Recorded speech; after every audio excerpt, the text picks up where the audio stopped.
There were 3 Rottweilers. They were up to here. Trapped with a pack of vicious dogs. All of a sudden, this fear started to come over me. They had surrounded me. So what'd you do?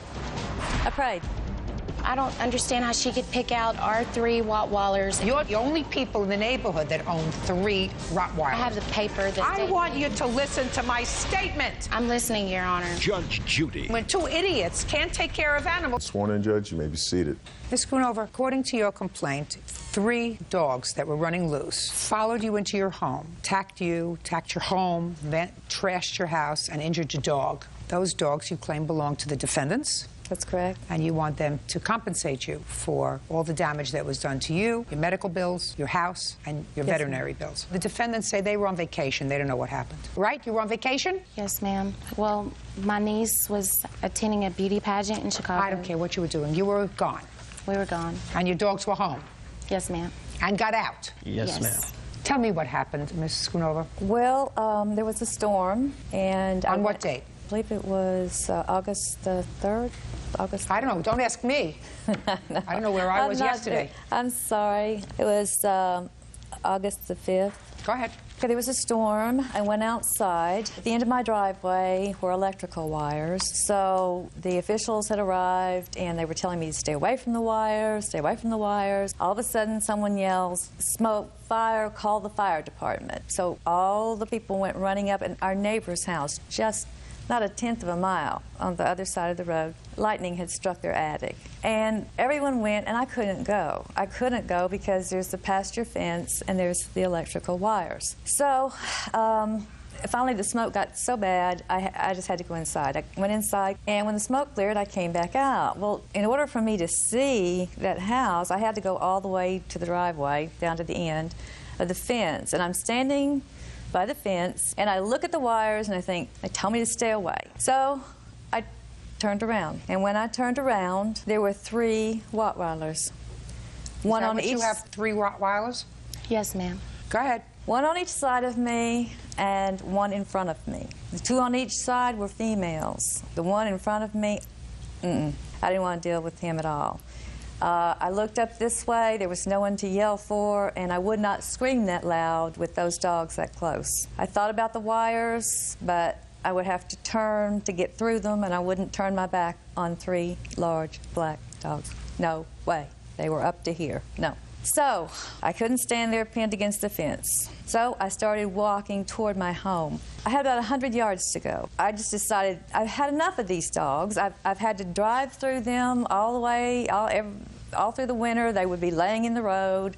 These same 3 dogs? These same 3 dogs with 2 little dogs would be laying in the road. I mean, many times I've had to stop. They wouldn't get out of the way. So you'd seen these dogs before? I had seen them before. Do you know where they lived? No, ma'am. How far from your house had you seen them? 2/10 of a mile.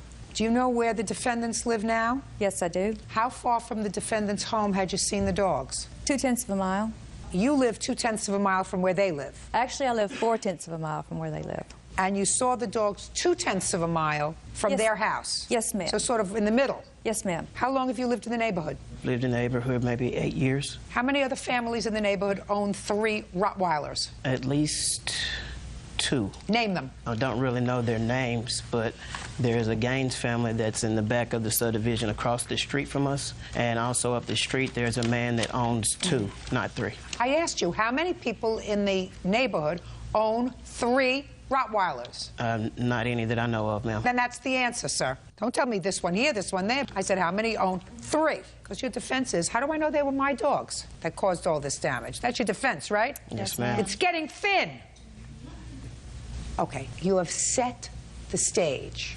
Now what I want you to do is tell me about the damage the dogs caused. When I reached about 2 feet from my porch, and I looked up, I saw my little dog, and I was like, oh, no, my dog, oh dear. You know, I thought I could get through the door, but I forgot about the little dog would run out. And as I was thinking that, then all of a sudden this fear started to come over me, and I looked down, and they had surrounded me. I had them all 3 around me. So what'd you do? I prayed. That's what I've been taught to do also. I said scripture out loud. Then what did you do? Then when I finished the scripture, I emphatically did this, which they broke, and they ran up on the porch. And the porch is too small for me to get couldn't get between those dogs and all that. So what did you do? So I ran down to the road. At that time, another policeman had pulled up. I summoned the policeman, he summoned another one, they summoned another one. It took 3 policemen with nightsticks, pepper spray, in the dark, trying to get those animals out of my house. They got in your house? They were, yes. They destroyed my bedroom. They used my couch for urinary purposes. It smells terrible. What happened to your dog? Oh, when we found him in the house, and they finally got the dogs out, we found him in the bathroom, and he had like a tear right here. And he wasn't moving, he was panting very gently, and so I slipped him up on a pillow like that. So I sat outside. The pepper spray was so strong you couldn't stay in the house. So while I'm sitting on the porch waiting for them to decide how to take me to the vet, I look up, and down the driveway come the Rottweilers. Here they come back again. So I had to grab my little dog, run back in the house, call the sheriff, tell them where they were, do all that. So we got to the vet finally. The policeman took me to the vet. Dog okay now? Oh, remarkably. Okay. I see items of clothing there. Yes. What is that? Well, because of the wires and then the rest of the tree fell and all this, it was like 2 days before I could see my dog. They didn't really think he was going to live. So the first time I got to see him after the surgery, I had to sit on the floor. Oh, I see. So that's blood stains from your dog? Yes. Okay, I didn't know what that was. That's- How much in damage was caused in your home by these dogs? It was over $2,700. Okay, can I see, please, Yes, ma'am. what photographs you have? Okay, who's going to speak? I will. Make it fast. On the night of the fire that she was talking about, which was August 6th, I have pictures from where the storm had knocked the trees down and caused our gate to open. Our dogs were picked up by the animal control in our yard. The Miss Schoonover's statement had stated that she was outside letting her dog use the restroom, and the power line was blocking the trees or whatnot. But Could I have your defense, please? I don't understand how she could pick out our 3 Rottweilers as I being just the asked, dogs. who is this man? Is he you? I'm the owner of the dogs, Your Honor. Listen, I just asked him a simple question. It's clear these dogs travel together. She's seen 3 Rottweilers out loose previously. So it's clear that these 3 dogs were together. You're the only people in the neighborhood that own 3 Rottweilers. Your dogs just happened to be out that evening. Okay, we have a whole lot of serendipity here. Do you understand? Yes, ma'am. All right. Judge Judy continues in a moment. This report indicates that your Rottweilers were found outside by animal control before. Yes or no? And later today, Listen out there in television land. If you go away for a weekend and you have teenagers, your house will never be safe. Right, Matthew? Yes. real cases, real people. Judge Judy. Beverly Schoonover says neighbors Christy Hicks and Navery Lillard owe for vet bills and damages to her home. Beverly claims their 3 Rottweilers went on a rampage. Keep going. Can I show you the statement from the animal control? Yes, of course. I There, also have the animal control. only 2 of my dogs were out and at large. They were picked up in my yard by the animal control people. Shh. Your dogs had gotten out before. No, ma'am, that was one occasion when I was out in the yard with them. And Listen the to me, dogs I'm just at the reading yard. this report that you gave me. They identified your dogs because they had to bring your dogs home before. Put your hand down. That's the report you just gave me. The purpose of that report was to show you that there were 3 dogs loose in the yard that they bypassed in the street. Listen to me very that were German carefully, Shepherds. sir. She was shown the German Shepherd. She said that they were not the dogs that attacked her dog. Correct. But she also stated that the dogs... She was shown 3 German Shepherds. If she was going to make a mistake, why wouldn't she make a mistake and say, these are the 3 dogs? There are 3 dogs. She knows a Rottweiler from a German Shepherd. They were with her for a long time. Listen to me carefully. You can't give me a report and say to me the report is only for one purpose, to show you that there were 3 German Shepherds out. They have brought back your dogs who were out unaccompanied before. That's outrageous. Not she. Your dogs. No, Miss Beverly Schoonover had stated that it was so smoky outside from the fire. The house was right in front of her house that caught on fire. I have the paper, the Daily News Journal that I stated want it. you to listen to my statement. I'm listening, Your Honor. Put on your listening ears. I said this report indicates that your Rottweilers were found outside by animal control before. Yes or no? Not by animal control. They were Police officer.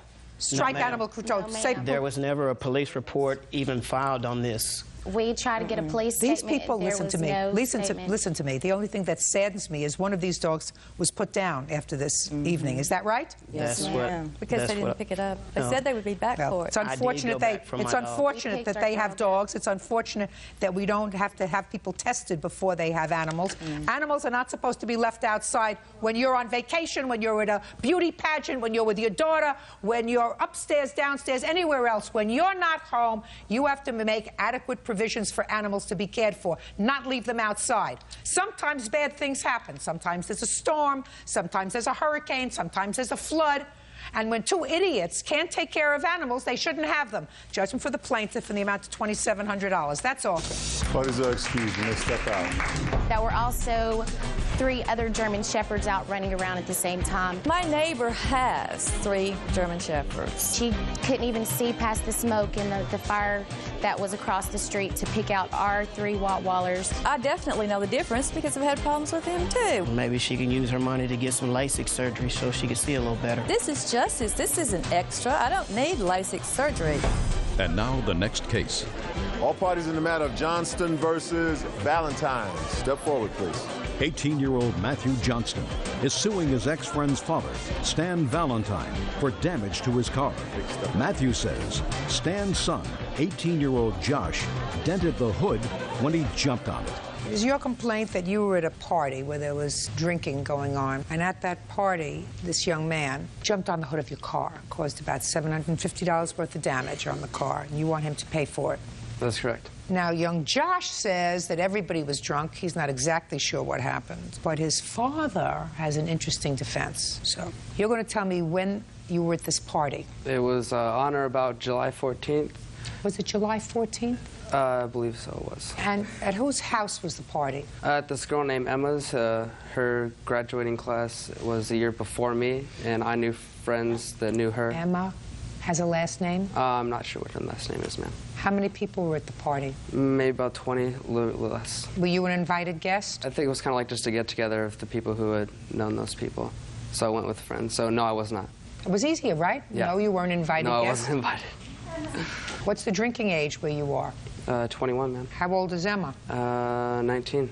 Were her parents home? No, they were not. They gone for the weekend? Yes, I believe so, they were. Listen out there in television land. Lock the doors. If you go away for a weekend and you have teenagers, your house will never be safe. It's true. Right, Matthew? Yes.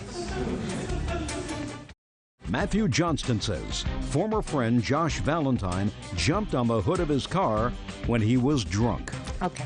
Now, tell me when it was that Josh jumped on the hood of your car. It was about 11:30 that night. Christopher noticed that a friend of ours, David, he was already past curfew, and he was very intoxicated, and we needed to get him home. So Chris suggested we take him home. So about 15 minutes later, we're outside in the parking lot putting David in. We're all about ready to go. Putting David in the car? Yes, David in the car. And then Chris is in the front seat. Who was driving? I was driving. Your car? Yes. And so I get in the driver's seat. Everyone gets inside the car. And next thing I know, Josh comes out from the left side and jumps on my car. His knee hits the side of the fender on the left side of the car. At that point, I was just furious. I just turned on the car and just left. Went and took David home, went and brought Chris back. Stayed at the party for maybe like another hour. Ended up that Andre needed a ride home. His car was parked at Josh's house. Josh as well needed a ride home. Josh was pretty drunk. I didn't really want to take Josh home because he just jumped on my car. Andre said we needed to take him home. Is that right? No, ma'am. Step up. You're Andre? Yes, ma'am. You needed a ride home because you had been drinking? Yes, ma'am. And he had been drinking? Yes, ma'am. Did you see him jump on the hood of his car? Yes, ma'am. Tell me what happened. Josh actually comes on and puts his hands on the car. It doesn't, I mean, could have been forceful, but it wasn't enough to see that would knock a dent in the car. But yes, he did slam on the front of the car, told him to stop, and we didn't want him to take Dave home.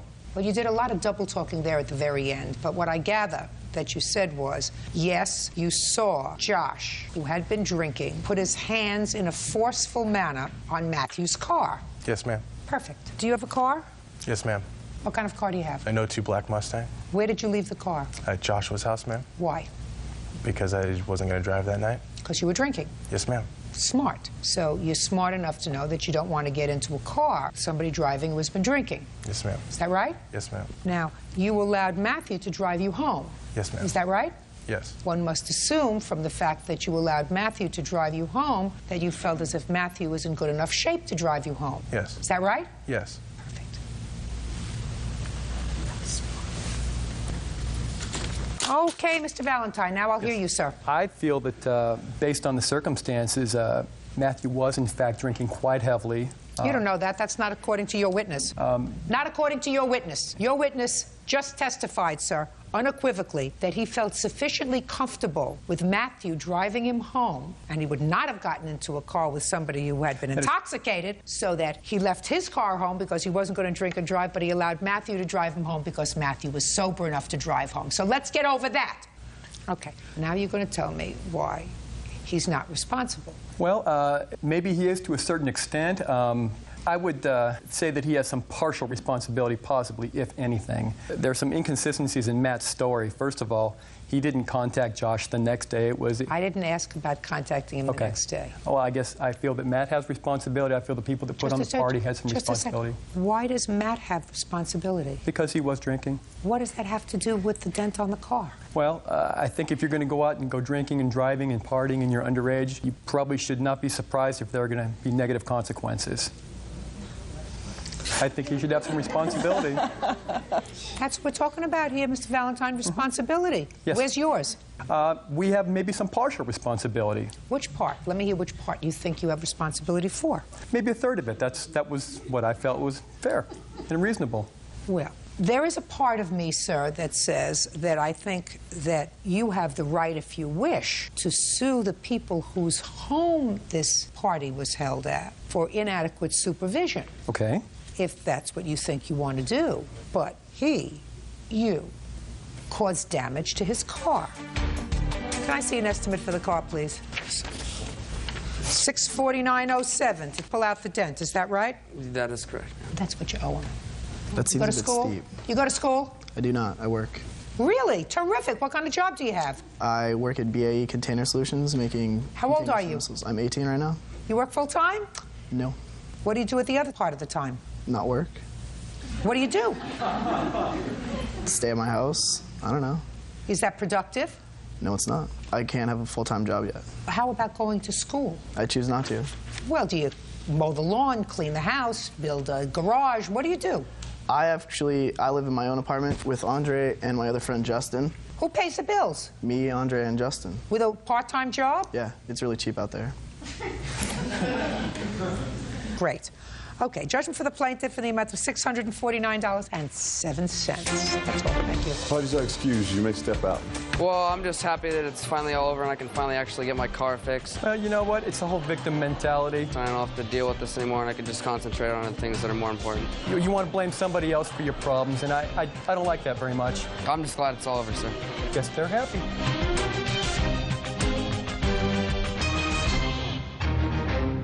She got her hands on this woman's car. She gets a flathead screwdriver. She starts scraping up all on the back of my car. After this woman got her hands on her man. You have a nice, close friendship with her husband? Oh, yes, most definitely. I came home, and she was in my house. Were you invited? By her husband, yes.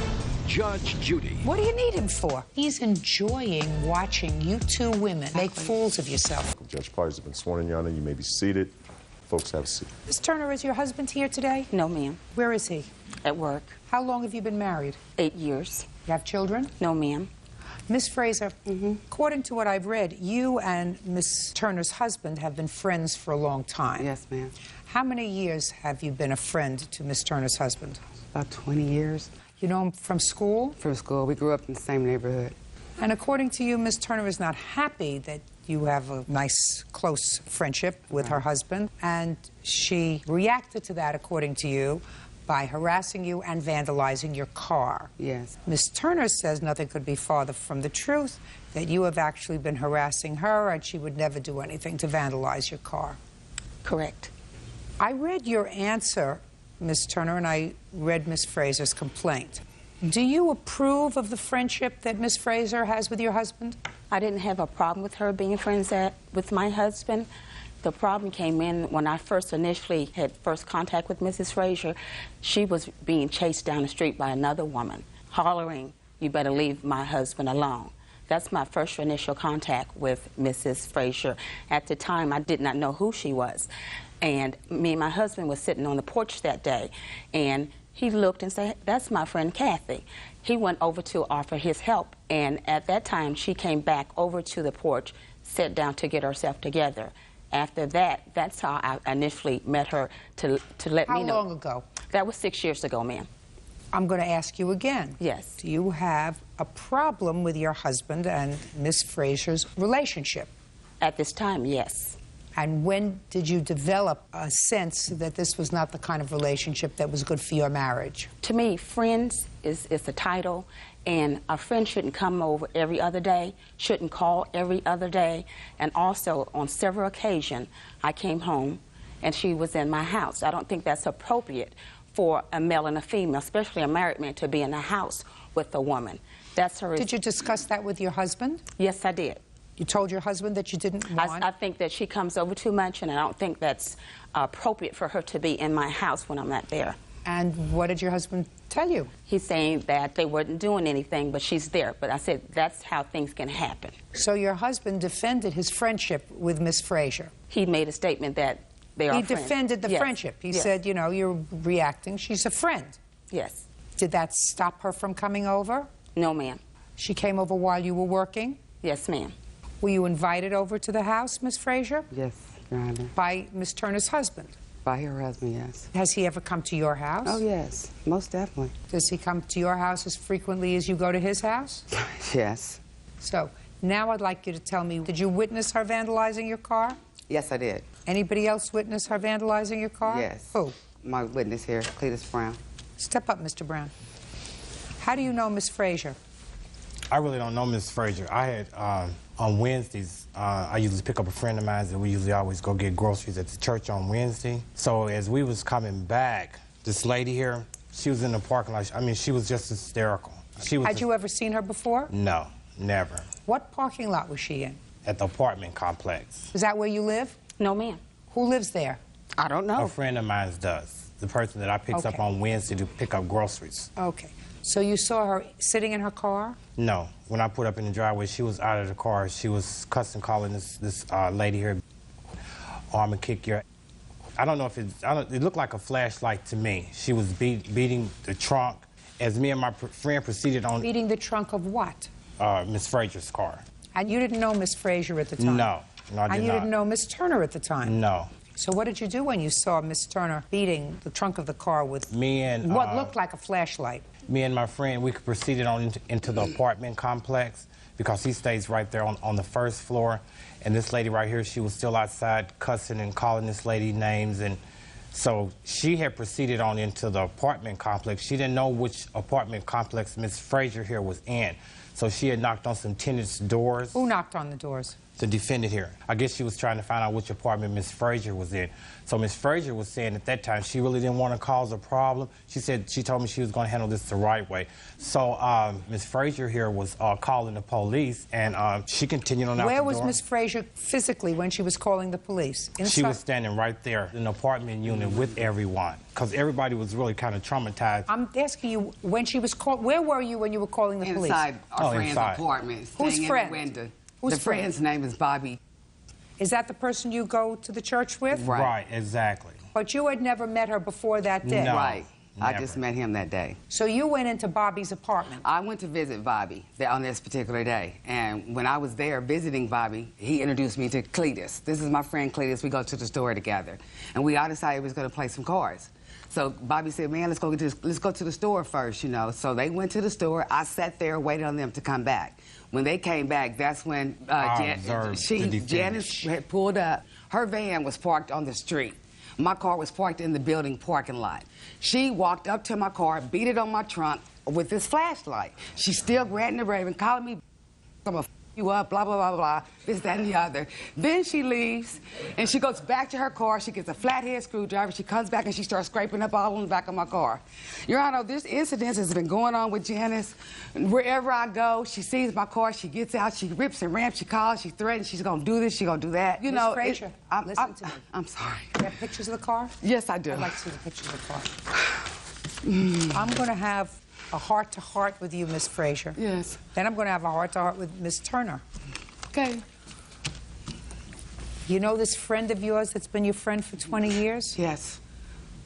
Get rid of him. Most definitely. I already know that. Listen to me. Yes, ma'am.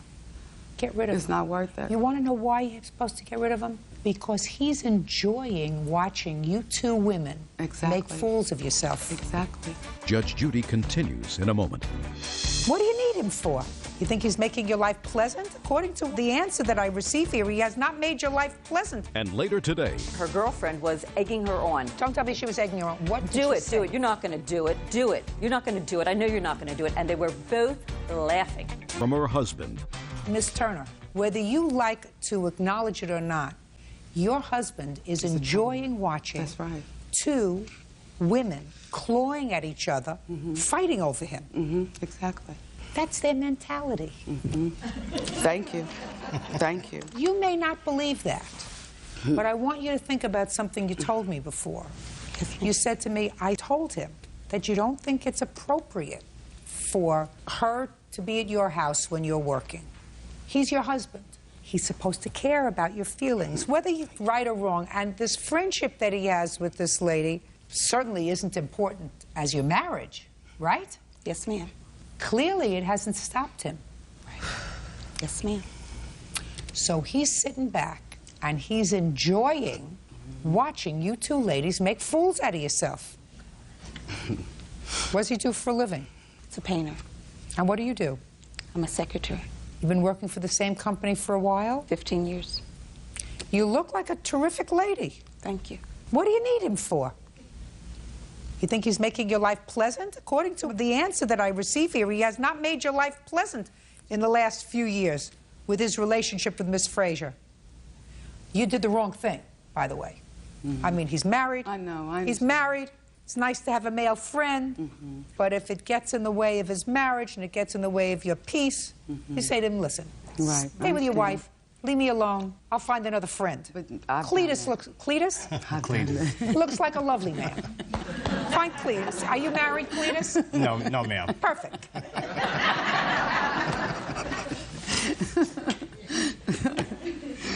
Not worth it. You want to say anything to me? I want to say that on the date of April the 6th that she's claiming, I was working at the time she said, approximately at 1:30. She didn't say any time. Ma'am, I'm just going on her statement. I'm just telling you, Cletus wasn't lying. Okay. You can't get that kind of frustrated, Miss Turner. Anything else you want to tell me? No, ma'am. Great. Can I see the estimate of the damage, please? Are you friends of hers? Yes, ma'am. Been friends for a long time? Yes. You know the husband? Yes, I do. Your Honor, I also know how Miss Frazier is. I work with Miss Turner at the school, and she has harassed our office staff. I have all of that information. I believe it's true. Okay.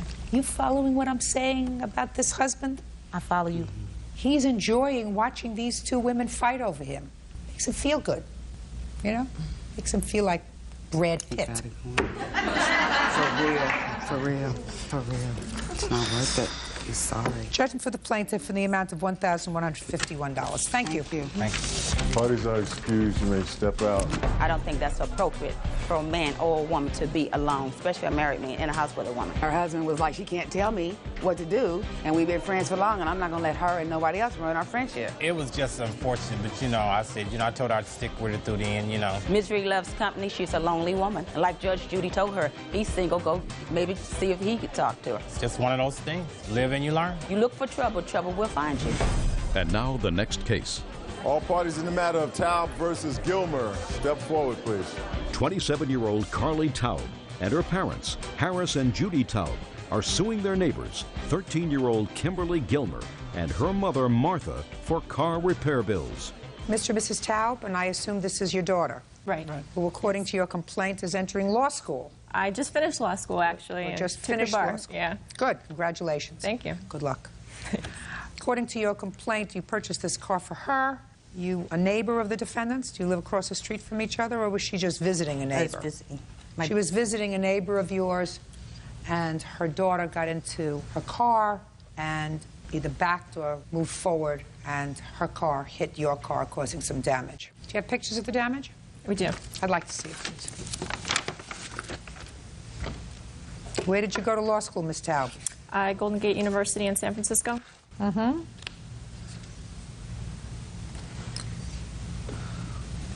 Oh, this is the tire on the back. I couldn't figure out what it was. It looked like a satellite.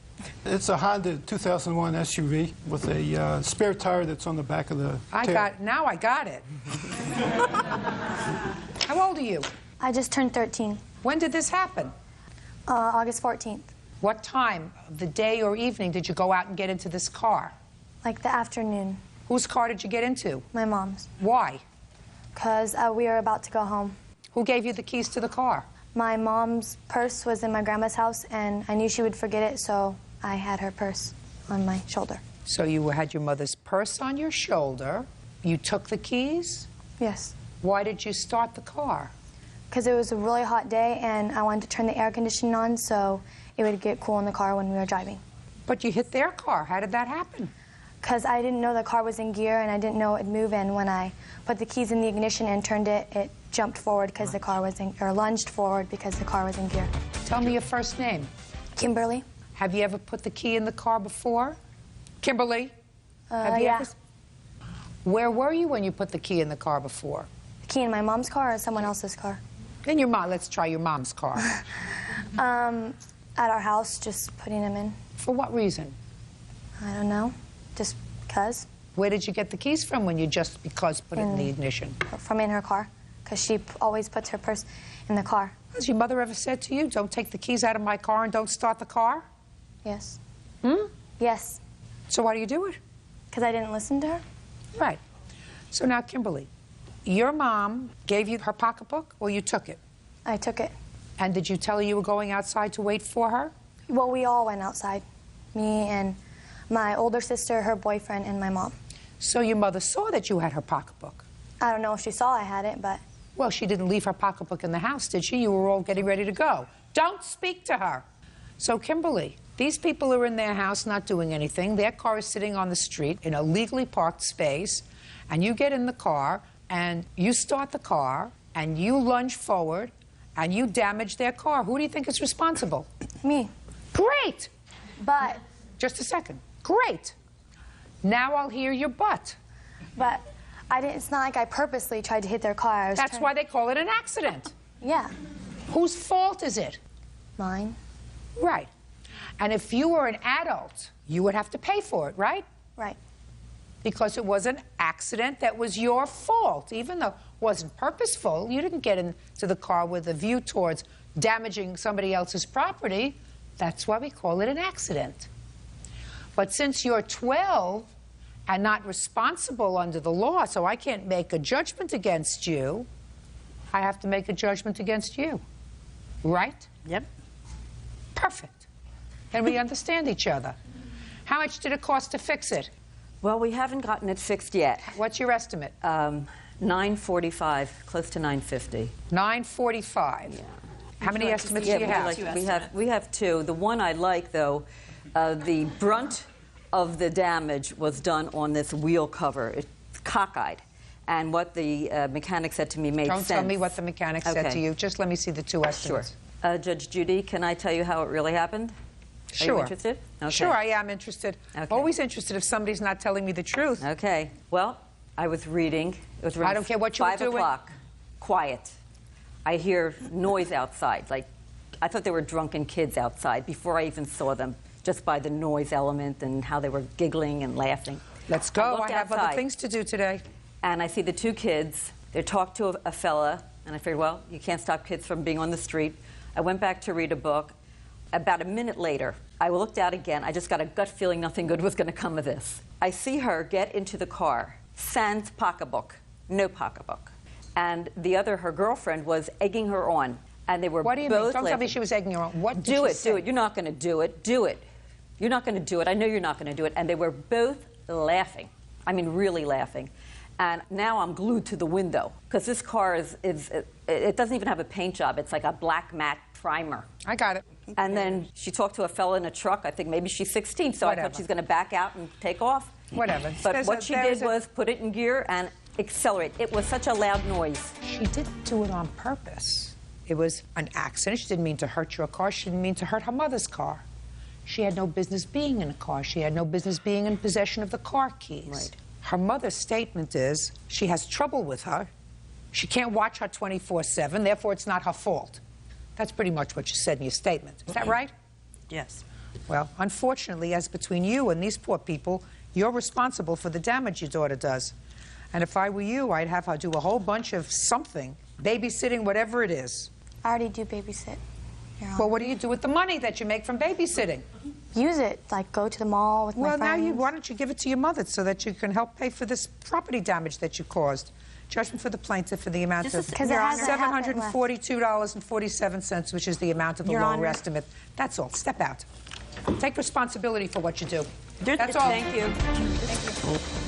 Mom's These are excused. I thought it was totally unfair. She didn't even let me have a chance to talk to my side of the story. Well, as always, Judge Judy hit the nail on the head and justice was served. Yes, she did wrong, and yes, I'm responsible, but the estimates are way out of whack. It was not worth $1,000. I'm glad they think they're mechanics, but we took it to two real mechanics who looked at it and gave us those estimates. I do feel bad. I think that the girl's mother just wasn't keeping control over her. Her parents are very lovely people. I've known them for 25 years. I made a mistake and I'm sorry. You just have to do the right thing so you don't come to court. I need to pay very close attention to what my mom tells me to do. She's a straight-A student.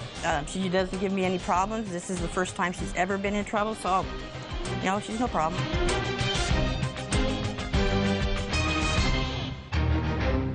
A Judge Judy so intense, You claim a sexual battery. children had to leave the courtroom. He proceeded to move his hips left to right with such force that his genitalia made slapping sounds. It was just unbelievable. If she was the victim, I said, do you want me to call the sheriff? why was she hiding from the police? Full eviction.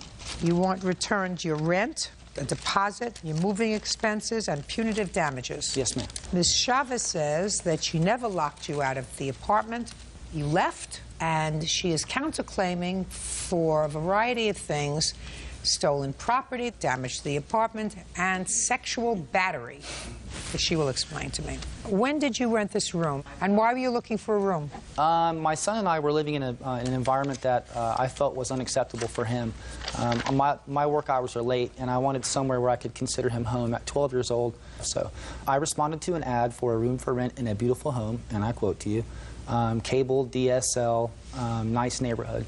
And I met Elena with my wife, and I told her Were you that... and your wife living together? No, at the time, no. I went through 17 months of self-employment and financial problems prerequisited her to move in with her parents and myself and my 12-year-old son to move into a smaller residence. We had a condo. Your son is not the product of this marriage? No, ma'am. So you were separated from your wife at the time? Yes. And we left and had a good conversation with Elena the first time I met her. And, when was that? That was, I think, late May of this year. When did you move into the room? About June 28th. June 28th or something to that effect. She may have documents to... Is that right? When did he move in? He moved in July 2nd. Do you have a lease? Yes, ma'am. I can see it, please. This is for the first room, and this is for the second room.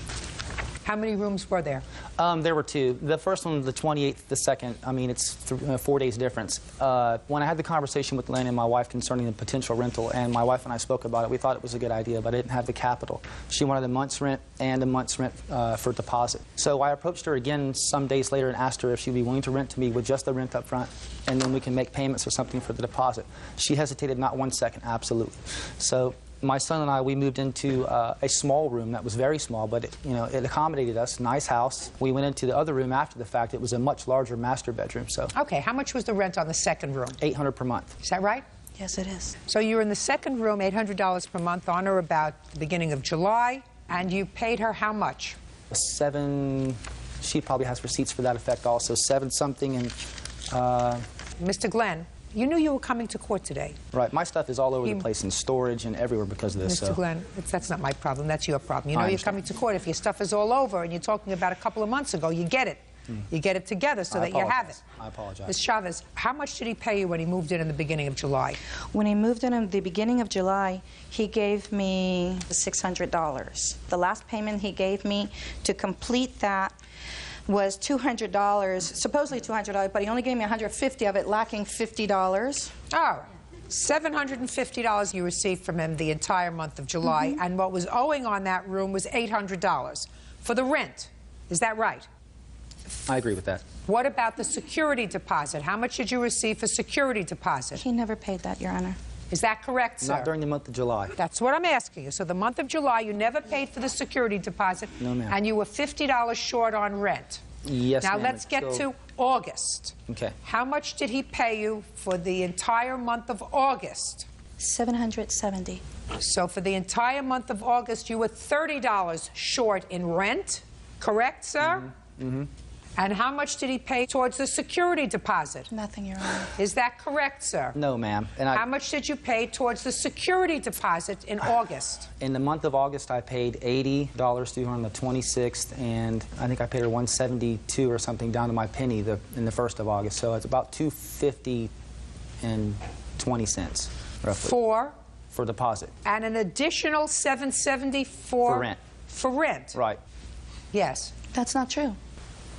I give him receipts when he gives me money, and She gives me receipts like this sometimes also. Just a second. In any event, there came a time, according to you, take your hands off your hips. Yes, ma'am. Came a time, according to you, in the month of August, that you told her you were leaving. Yes, ma'am. When did you tell her you were leaving? August the 26th, I was paid by a side job that I did. I'm an auto mechanic, fixed her car a few times, and said, Elena, let me give you $80, towards my rent, because I'm going to be about $80 short. She took the cash money, and she put it in her pocket, and she said, Tim, I can't put that towards the rent. That's got to go towards the deposit. And I said, okay, understandably so, but if you do that right now, I won't have the rent complete on the 1st. And she goes, it's not my problem. I don't have nothing to do with it. So I told her, I'm going to move out on the 1st. I'll make other arrangements, okay? That was Saturday the 26th, I believe it was. Okay. Sunday, we go to court, my son and I. Court. We went to church, and when we walked out of church, I turned my cell phone on, and I received a voicemail from Elena, and I can't quote you exactly, but the gist of the thing was I've been crunching some numbers, and you owe me $290 right now, she told me, and until I get that money, you will not get back in the house, and you will have to take me to court for your property. This is the day before school starts, and I have a 12-year-old boy, all right? So I called her based on that voicemail, and I said, do you want to call the sheriff, or do you want me to call the sheriff? Because I've paid you all the rent for this month. I gave her $80. Well, you hadn't. You were still shy. But she is still required to go to court to evict you. So she says, okay, you know what? You call him if you want to. So I call the sheriff. 40 minutes later, they show up. I take my cell phone out. I play the voicemail for the sheriff. She said in the voicemail, until you pay me the money, you're not getting your stuff. The sheriff said, I can't touch this. But if you want to go knock on the door, I'll stand there to effect the peace, okay? So I approach the door and I knock very lightly. Okay, there are people there, and Justin's mom was there also. He's one of the witnesses for her. And no one answers the door. The sheriff then decides to knock on the door herself, somewhat louder. Okay, we know we've gotten attention at this point. No one will answer the door. Then the sheriff decides to take the flashlight. Knock, knock, knock. She's getting angry, the female deputy, all right? We see Elena through the door window go upstairs quickly, and she won't answer. Sometime later, Elena comes to the window and says, who is it that's knocking at my door? And she said, this is the sheriff's department. Ma'am, I need to speak to you. And she said, go ahead. And she said, I need you to come to the door. And she goes, I'm not going to open the door for him. And she said, why not? And she said, because he owes me money. And the sheriff's department said, do you have an eviction papers? Do you have anything like that you can show me? And she goes, no, but he owes me money and I'm not letting him in until he pays. Justin's mom comes to the door to come outside of the house, and she walks out. When she does, the deputy puts her foot in the front door. And Elena tried to close the door on the deputy. And the deputy said, I'm not having that. And she bowled her way into the house. I think you'll get a chance.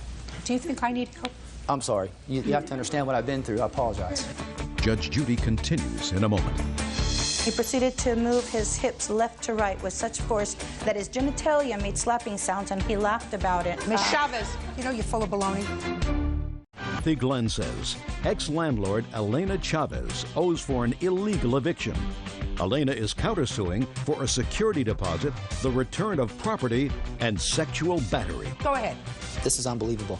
The deputy then forced their way into the house, at which point Elena became completely irate. Just unbelievable. She almost sat on the ground going nuts.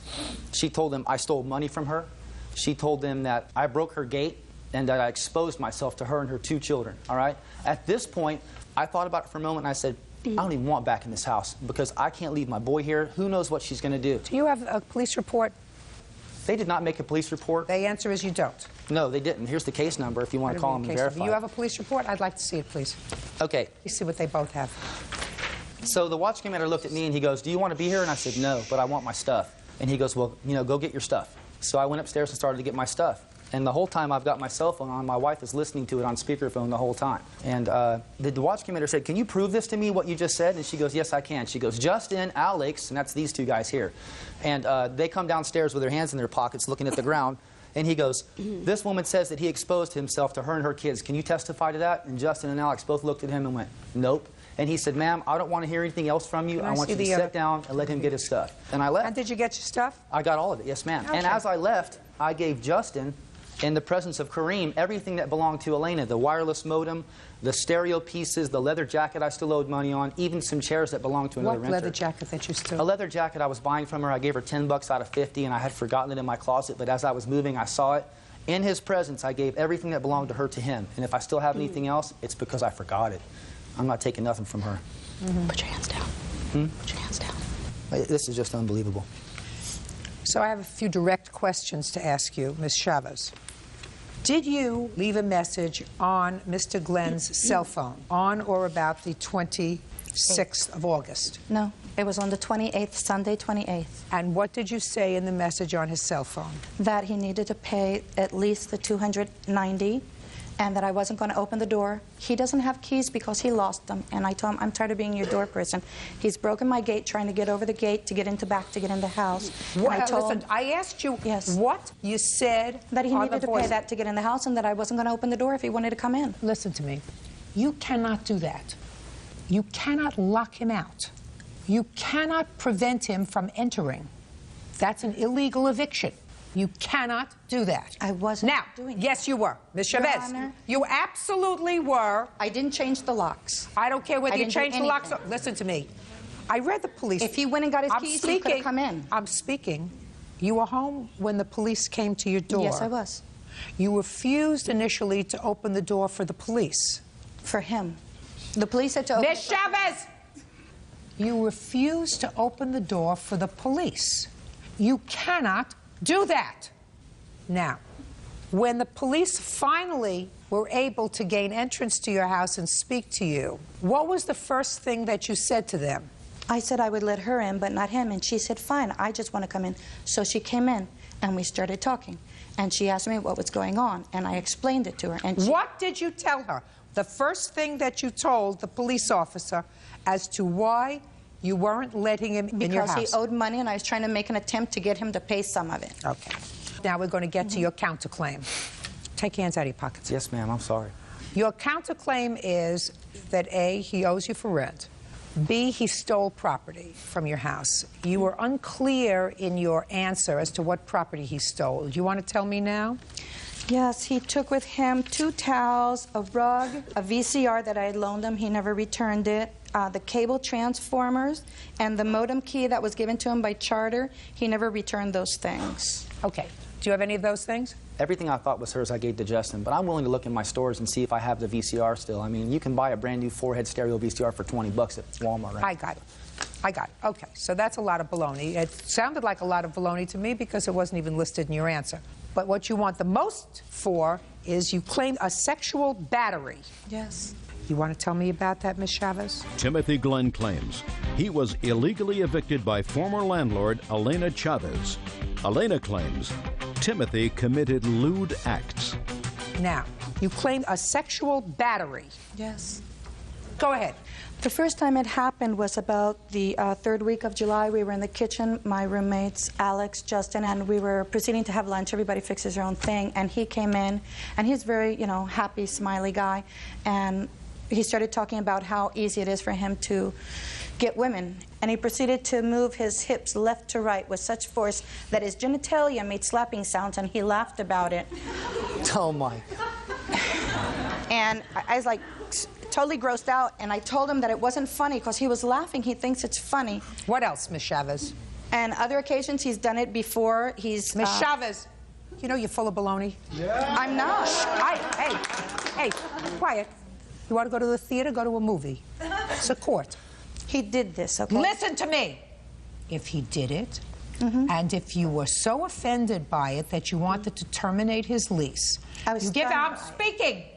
You give him 30 days notice in July, which is when you say this happened, and say, I cannot have that kind of behavior in my home. You chose not to do that, so I cannot believe I'm speaking. So close your mouth, put on your listening ears. You chose not to do that. What you chose to do was to allow him to stay there and then illegally lock him out. And when push came to shove, you resurrected this baloney to justify your illegal activity. And what I'm telling you is you cannot do that. And it's a terrible thing to say about somebody, especially somebody who was the custodian of a child, especially that. Put your hand down. I am. Put your hand down. In addition, in front of them, and not more than once. Listen to me. You had an option. Your option was, I'm speaking. It's irrelevant that you spoke to him. If the conduct was so offensive to you, you give him a 30-day notice, which is your right. He is a month-to-month tenant, and he would have to leave. You chose not to do that. You chose, after this happened in July, according to you, I'm speaking, put on your listening ears, you chose, according to you, to accept rent in August, according to you, of $770. And if the conduct so grossed you out, all you had to do in July was say, I want you out. You chose not to do that. So I disbelieve how grossed out you are by any of his conduct. You cannot do what you did, and especially make allegations of a sexual nature with regard to someone who is a custodial parent. Very bad. And I also gather from your answer, because he's got a complaint, that you called his son's school. The very day he moved out, you called his son. I'm speaking. You called his son's school to say that he was no longer living at that address. What was the reason for that? The document states that I have to do that. Oh, show me. Show me the document that states that you have to call the day after he moves out. I called 3 days. Show me. Well, unfortunately, Mr. Glenn, this form that she has indicates that she has to advise the school within 3 days if you've changed your residence. Okay, that's not all she told the principal. Well, I don't know what she told the principal unless you have the principal here. No, he wouldn't come. Well, your allegation is that vindictively, and I guarantee you vindictively she made this call, but she is required to do it, and therefore I cannot in good conscience rule in your favor with regard to that part of your complaint. I think Ms. Chavez acted wrongly. I think she made an excuse for her behavior after the police told her that she couldn't evict you. I agree. She couldn't lock you out, and she said, well, you were a threat to her because you sexually battered her. You may have been guilty of poor judgment or poor taste in your storytelling, Mr. Glenn, but there is no evidence whatsoever of sexual battery. Is there? Right. Okay. Mr. Glenn, where did you go after you left her house? Well, I went to Corrine Pardina's house that night. We didn't know where we were going to go until about 7 p.m. Okay, so you went to somebody's house, you slept there. Where are you living now? Right now, we're living next door to my wife in Altaloma. We're on the way back again, and it's great. I mean, everything's coming together. Well, that's fine. So it worked out reasonably well, but I believe that you have to be compensated, not just because she refused to allow you in, because ultimately what you said was, I'm afraid to leave my son here because she's acting like a nut. Hey. So I'm going to take my son and go elsewhere because I can't leave him here, and she acted improperly. Whether it was a motel I'm speaking. I'm sorry. I believe the fact that she told the police this baloney story about sexual battery is worthy of compensation. And it's worthy of compensation because of who you are, because of the fact that you are a custodial parent. And I don't think that she has the right to use that as an excuse for her illegal behavior. Judgment for the plaintiff in the amount of $2,500. Your counterclaim is dismissed. That's all. Parties are excused. You may step out. I told you there's something wrong with the room. I'm disgusted by it. I don't know what to say. I'm kind of pleased with your reaction, but I'm not happy with the exposure at all. He shows up with his kid. I should have come with my 2 children, my 7- and 10-year-old. Even though the accusations were false, it just sucks, man. I was so stunned about it. I spoke to him after that, and I told him if his behavior is going to continue like this, he'd have to move, that it wasn't correct. I couldn't stand it. She's got problems. The rest of us have problems, but she's a sociopath by nature. He did lewd tongue gestures. He would still bang himself left and right under his shorts and think it was very funny. Let me tell you, you can take a look at my beautiful wife. You think I want to touch her? Look how beautiful my wife is. Come on, man. And he said he would change it, but then a few weeks later, he started up again. Losers go down in a ball of fury. I sort of thought, ugh. Peace, America.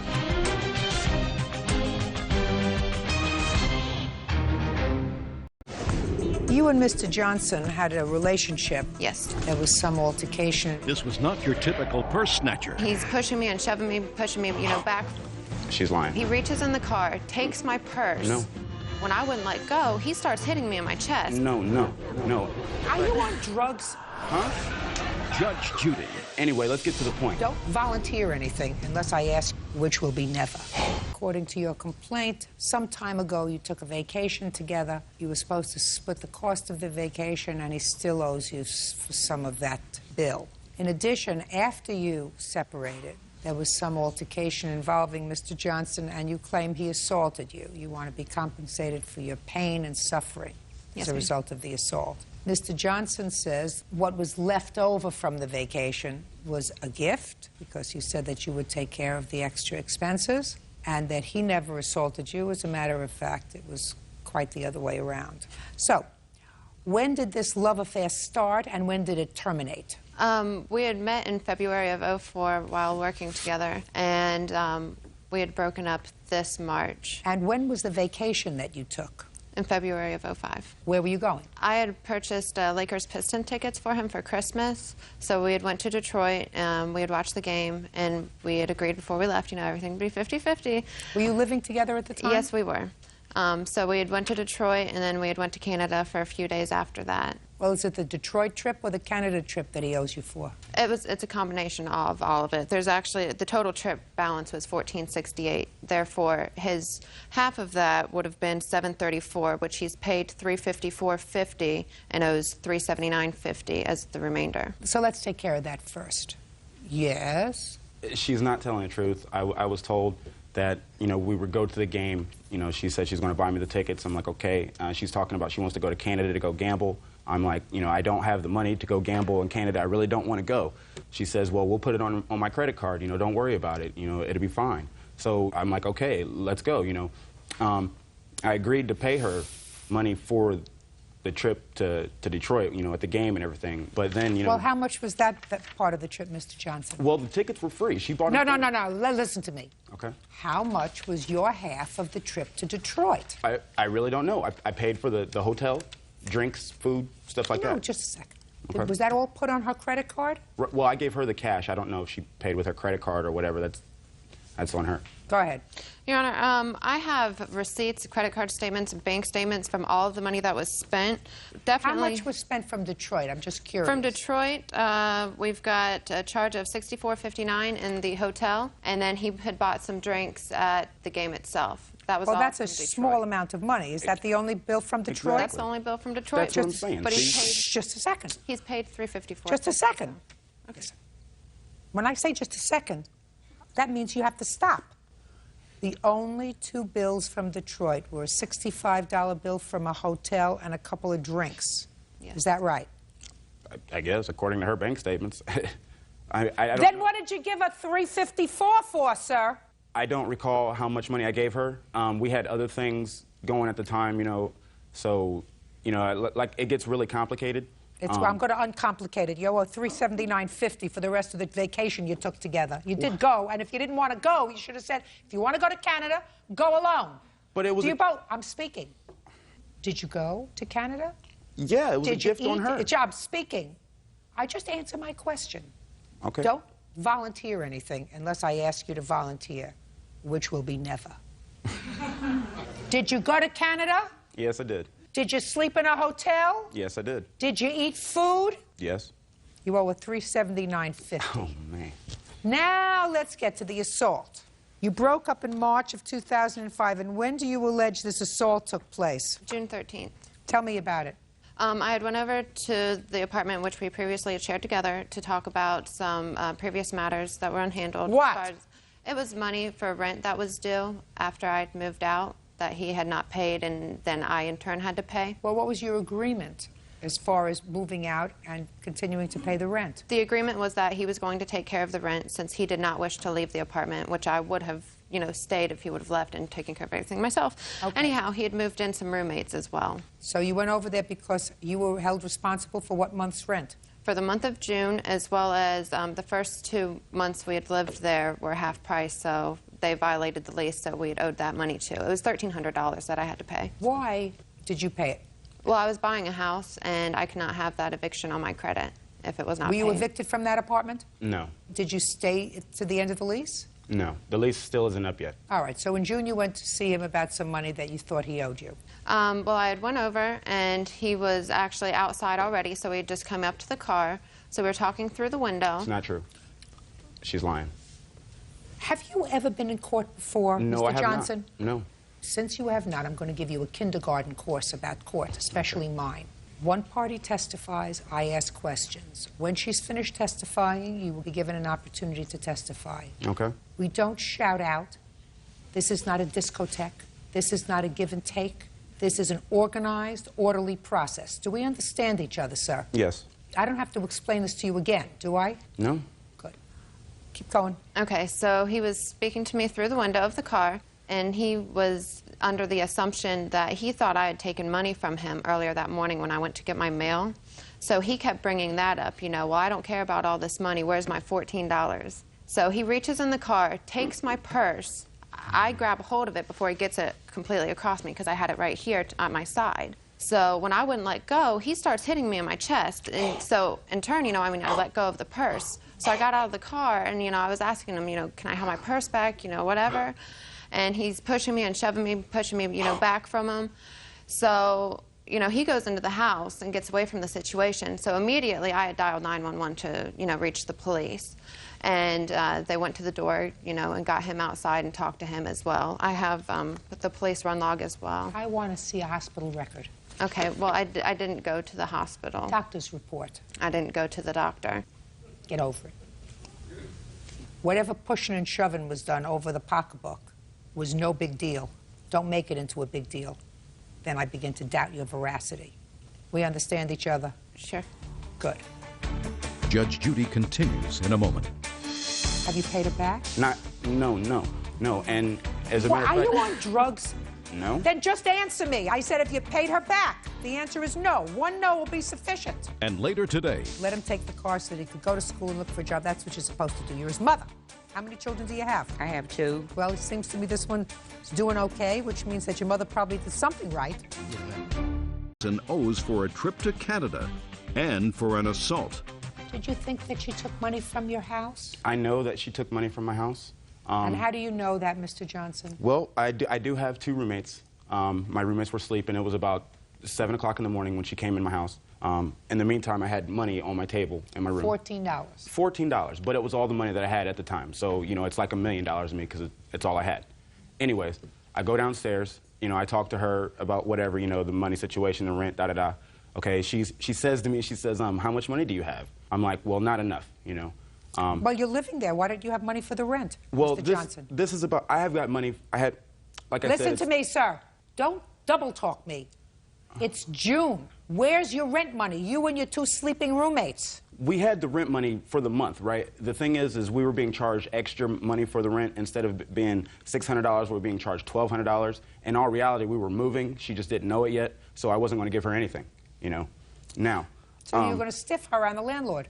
No. I was going to pay it. It's big. It's hard to explain it. It would take a long time. Anyway, let's get to the point. She goes upstairs. She says, I'm going to go look for some money. Have you? And so she took your $14. You went upstairs. You didn't see your $14, so you figured it was in her purse. When she came back later, you went into the purse. Fine. Who paid the landlord the $1,200? She did. Have you paid her back? No. No. And as a matter of fact... Are you on drugs? Huh? Are you on drugs? No. Then just answer me. I asked you a simple question. I said if you paid her back. The answer is no. One no will be sufficient. The answer is no. I shouldn't have to pay her back. Yeah. Well, she didn't file a counterclaim. I'm just curious. Why didn't she ask for that money? I was told I should handle that in the local Franklin County courts. That's too bad. In any event, he owes you $379.50 for the vacation, which he agreed to pay for, and he did not completely pay for.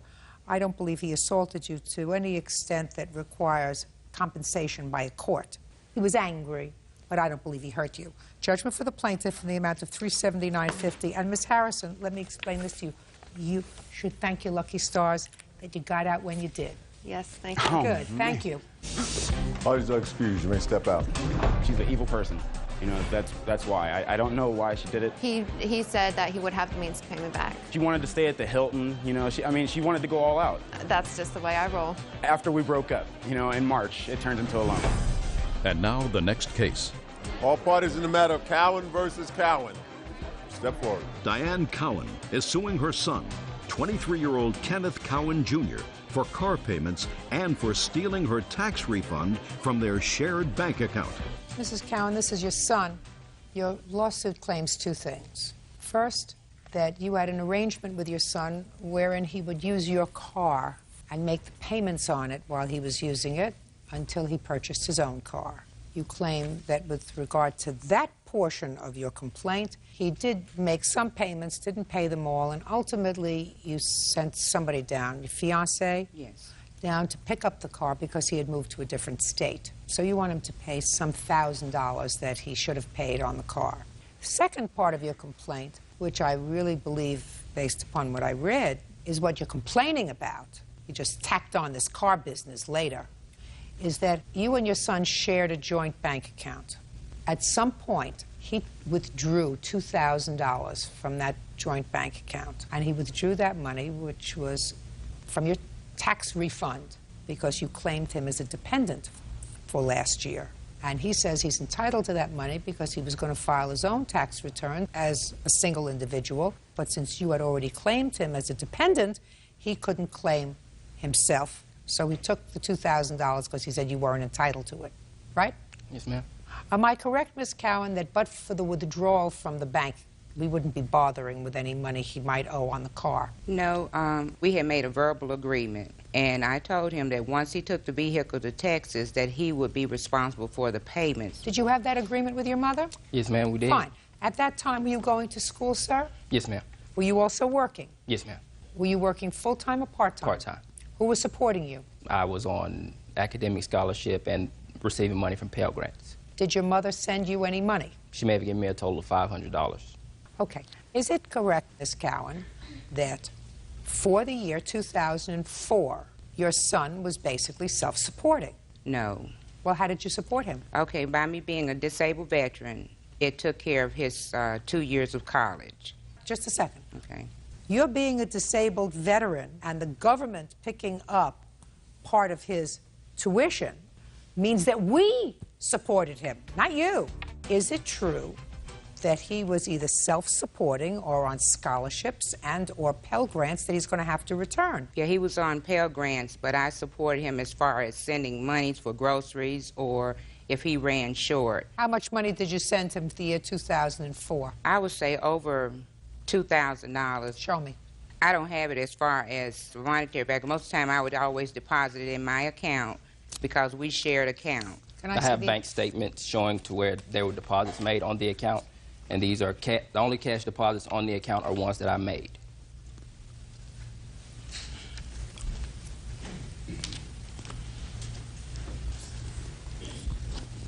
How many times did you withdraw money from this account, Mr. Cowan? Very rare, maybe once a semester, if that. So this was primarily your bank account, that you used this bank account to pay your bills? Yes. Okay. You have a copy of your tax returns from last year, sir? Yes, ma'am. My W-2s and my tax return.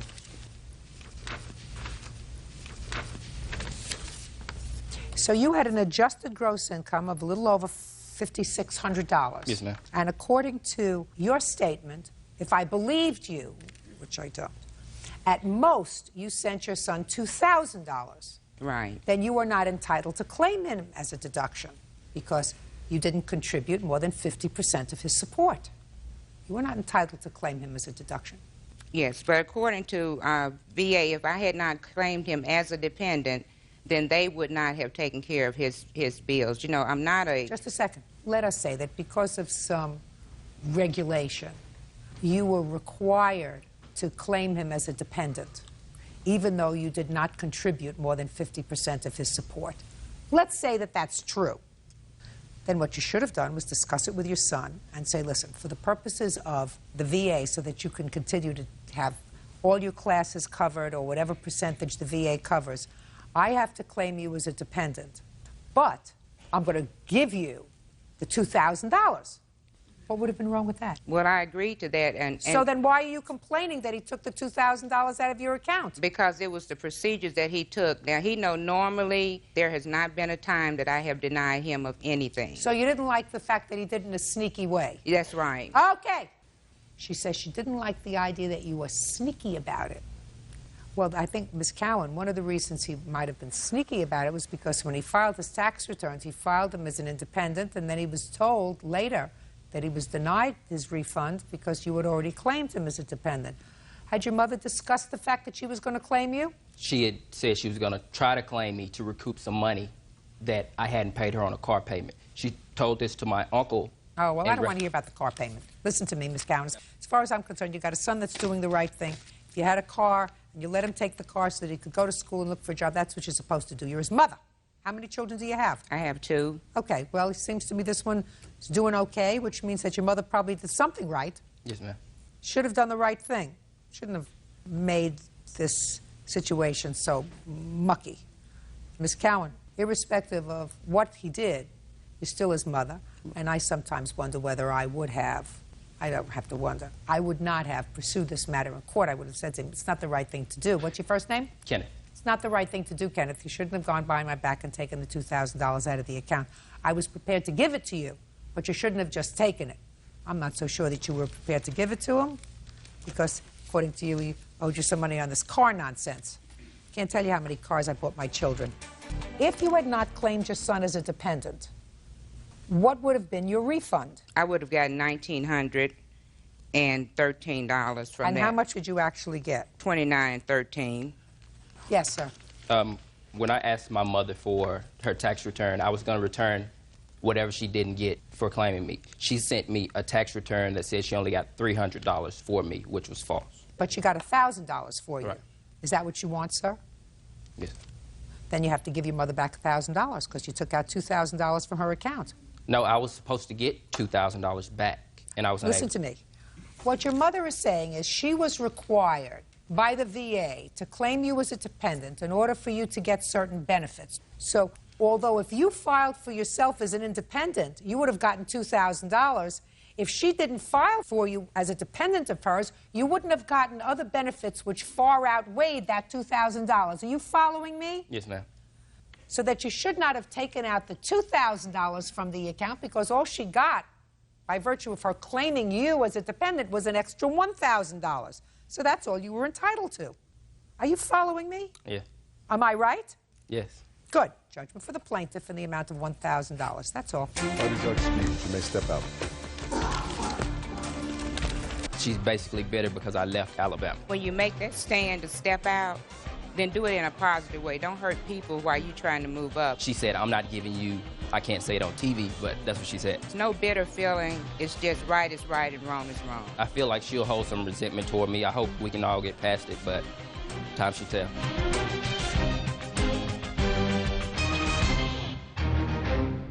She showed up at my apartment. She had driven by 6 times back and forth. Is his ex targeting his girlfriend? You said she's not their mother.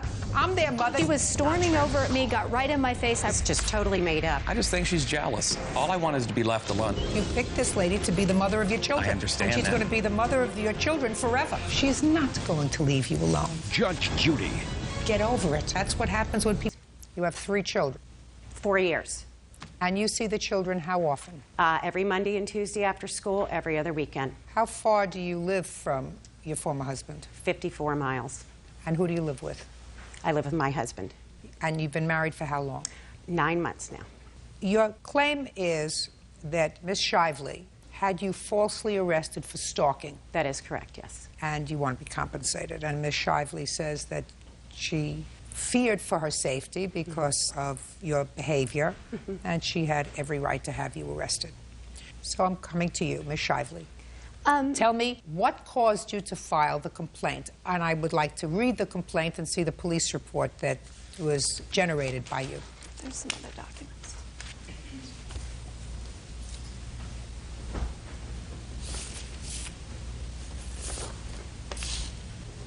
Okay, go ahead. Okay.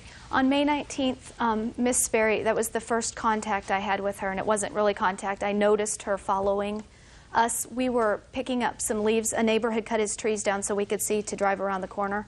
So we were out putting those into the truck to take them to the dump, and Miss Sperry kept driving back and forth. This was on a Thursday. It was not her day with the kids. May 19th. May 19th. Go ahead. On May 19th, 10 a.m., I left my home to go to a doctor's appointment at where I have been going to the doctor for about the past 10 years. I arrived at 10 minutes after 11, saw the doctor, got the prescription filled, drove down 2 main roads in the neighborhood to go to the back side of it, where it's a large neighborhood, but it's got very main roads that people use all the time. To go to the back side, to go to the Wendy's drive-thru, get a grilled chicken sandwich, and go to work. At that time, I was in sales, and I worked in the immediate area. Did you drive by their home on May 19th? No. Yes, you did. When I got to the back of the neighborhood at a traffic light, I noticed a burgundy van in front of me. It's windowless. And I looked, and he's got plates that say on them. I thought, oh, crap, I'm right behind Jeff. I couldn't see in that van. There is not a single window on it. Just a second. So what you're saying is you live about an hour away, and on May 19th, you were in the vicinity of their home. Okay, next. But she had driven by 6 times before she was behind us in the burgundy van. I got it. Go Okay. ahead. Keep going. What's Okay. next? There were several other incidences. There was a June 7th incident. I had been taking her daughter, Allison, who's 11, to my tanning salon, not to tan, but she has some scars on her legs, and there's a spray type of tan you can use, and it covered them a little, so she was a little more confident. I never asked Beth. Jeff had given me permission to take her there, and Beth had gone into the salon, raised a scene. When I went in the next time, the ladies told me about it. I felt terrible, that I felt like I stepped on her toes, so I called her. And I said, listen, we need to talk. I didn't mean to do anything against you. I was just trying to help Allison, and is there a way we can do this together? And we met in a parking lot. I gave her my cell phone number at that time because her and her ex-husband don't get along at all, thinking that perhaps I could keep them from fighting in front of the kids, arguing back and forth, because I care about the kids. It started out, she would call asking for little things like to help with the kids, and that was fine, but then it turned into Bass Jeff sessions. How bad he is, how he's going to beat me in 2 years, how he's charming at first, but he beats women, and I didn't want to listen to that anymore. And I told her to stop contacting me. There became an incident. Okay. Now let's go back to the incidents at the tanning salon. What happened at the tanning salon? On the weekend prior to June 7th, my daughter happened to mention that she'd gone to the tanning salon with Wendy, and I said, oh, and I knew she was self-conscious of the scars. I understood completely. But I didn't really know who signed the paper, and in my mind, I didn't mind that she went. It wasn't a problem, so I did go by the tanning salon. I said, why? Just to see who signed the paper. I was just curious. It did have her signature, and I said, you know, she's really not her parent or guardian. She really shouldn't have signed that. So I signed one. I filled out consent forms for both of my daughters. I didn't object. I thought it was very nice that their father had met somebody finally after 3.5 years, and the girls spoke very nicely about Ms. Shively. I was thrilled that, you know, they had somebody to enjoy their time with as well. Well, that's very nice, but then I don't understand why you were curious to see who had signed the consent form. Because... Then I don't understand why you were curious enough to make a trip to the tanning salon to see who had signed the consent form, if it was a good thing. If their father has primary physical custody of the children, so certainly he can consent. Oh, certainly. And he can delegate someone else to consent. So I don't see, despite the fact that what you're saying now is all peaches and cream and all light and fluff, why you would go to the tanning salon and say, no, I'm going to sign a consent form. I just, as a parent, just offered it because, again, I didn't want it to come back. But at the same time, I did. It was stupid. Yeah, it was. And again, I was only, you know, I was on my way to pick up my children. You were tweaked. You were tweaked and peaked. Judge Judy continues in a moment. She's had the same boyfriend even while she was still living in my house. That's kind of what happened here. You know, basically, Wendy is the best thing that ever happened to me and my daughters, and I just think she's jealous. Real cases, real people. Judge Judy. Elizabeth Sperry says her ex-husband's girlfriend, Wendy Shively, had her falsely arrested for stalking. Wendy says she had no other choice. Did your husband receive custody of these children with your consent, or was it a court order? No, it was with consent because he is the only one who lived in the school district. I lived 3 miles away, and we did not want them to be moved. So no, back in May of '03, we consented that he would have primary physical for school enrollment purposes. So when you moved an hour away, you made no request to have the children move with you? No, I have not. Not at this point. I have. Stand up a second. I have a couple of questions. Okay. Mr. Corey, am I correct that there has been no request by your former wife to change the custody arrangement? She's tried in a roundabout way of doing it. How? Before Father's Day this year, that's one of the things that Wendy had a problem with her. She basically filled out some... Okay, then let Wendy tell me. Why don't you sit down? What happened on Father's Day? She showed up prior to Father's Day at my apartment. She called me and told me she had just dropped off her kids. I never gave her my address, mind you. She had just dropped off her kids. How did you get her address? I did not have her address. I just knew that she lived in an apartment complex on the back side of the neighborhood. How did you know that? My children talked to me, and the only thing is they said, Wendy lives where Dad used to live. And I said, where? And they said the apartments. And I said, oh. He had moved out to the apartment complex 4 years prior, and that's all I knew. When she called and said she was coming over to bring something, I said, okay, I'll meet you. I didn't want her in my apartment because I was there by myself. So I asked her to meet me in front of the leasing office, well-lit public place. She supposedly had some document that changed the whole custody agreement between the two of them to a 50-50 arrangement. But she didn't give me that document. That's what she was bringing for me to take to Jeff to try to convince him to sign. Do you have a copy of that document? She does. I have it here. This is the actual printed copy. And I wasn't trying to change anything. The only thing I was interested in doing was starting the weekend of Father's Day, which happened to fall on my weekend. He could actually have the children that weekend, and we would alternate from there. What's the support order in this case? A child support order from May 2003. That's never been. In what amount? $473 a month. Are you paying that? It's not for me to pay, it's for him to pay me. Back when we separated, when we had 50-50, he made 3 times the money I made. So for a year and a half, when we had... Just a second, I'm talking about right now. Right now, there is no order in place for me to pay him. Since I have the children half of the week, and then on the weekends... You don't have the children half the week. You don't have the children half the week. I carry their health insurance, and again, he makes 3 times the money I make. So I don't care. There has not been a change with regard to that. Well, there should be, sir. I know there should. Okay. Well, what is the September 2000, October 2004 order with regard to visitation? I have those. Well, I want to see it because that's what the court's affirming. Yeah, we basically went to court 5 times. I want to see the last order. Do you have it, sir? No, I don't, but I think I could shed some light on this for you. Please, stand up, because that's what I want to see. This last order here merely says that the order of October 22nd is modified to provide for overnight visitation, alternate weekends, Friday to Sunday. What you gave to her contains 7 things, including holidays, major parts of the summer, etc. Now, you want to shed light? I'm more than happy to hear you. This is what happened. We basically had 50-50 custody with our kids. In our original paperwork, I put that if she moved more than 30 miles away from where we both lived, which I knew she was going to be moving out to the Fredericksburg, Culpeper area. She's had the same boyfriend even while she was still living in my house. That's kind of what happened here. She moved out there without telling me a word. When I found out, I went back to court. They basically said, the girls can't live out there with you. I ended up getting custody of my kids full time. And basically what she has now is she'll pick them up from me, drive them around in circles till she brings them back at 7 o'clock at night. It's a total fiasco. My kids are getting dropped off who knows where, and she doesn't even spend the time she has with them. That's a serious problem. They are 12, 11, and 7. My daughters are preteen, and they think they're going on 20. It's a problem. Their problem with me is I have rules. When they're with their mother, nobody's around to see if they're obeying the rules or not. You know, basically, Wendy is the best thing that ever happened to me and my daughters, and I just think she's jealous. All I want is to be left alone. I never wanted child support from her.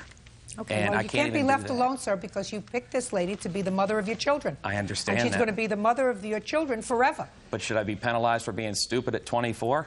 Well, For the rest of my life? Listen, should your children be penalized? Absolutely not. That's what I'm saying to you, sir. They have a mother. And for better or worse, they have two parents.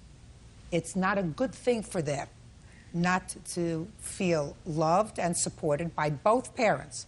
Now, children, in situations like this where you live far away from each other and have to live with one parent or another, they're living with you. And That's they're great. happy doing it. That's great. And I can understand her perspective of she would like to have her children with her.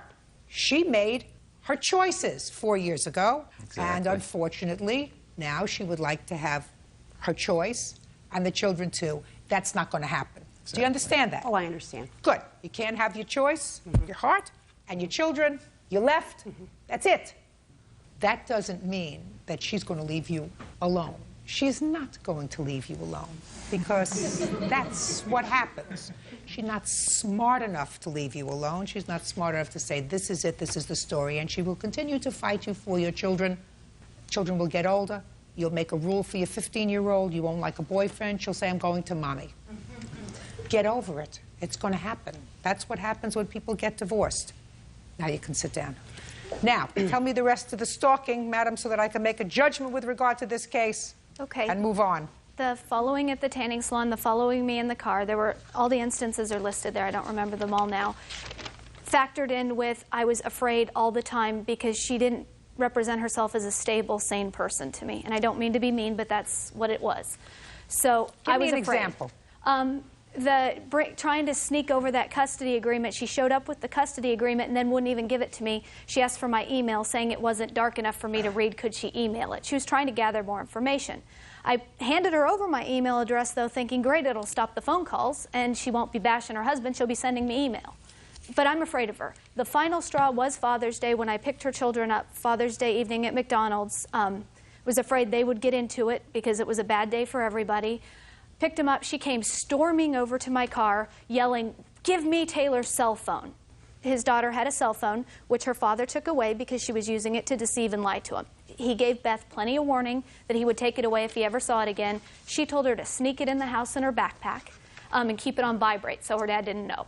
So she was storming over at me, got right in my face. I rolled up my window and drove away, but I was very afraid of her at that time, and that's what precipitated the police report. Anything else you want to tell me?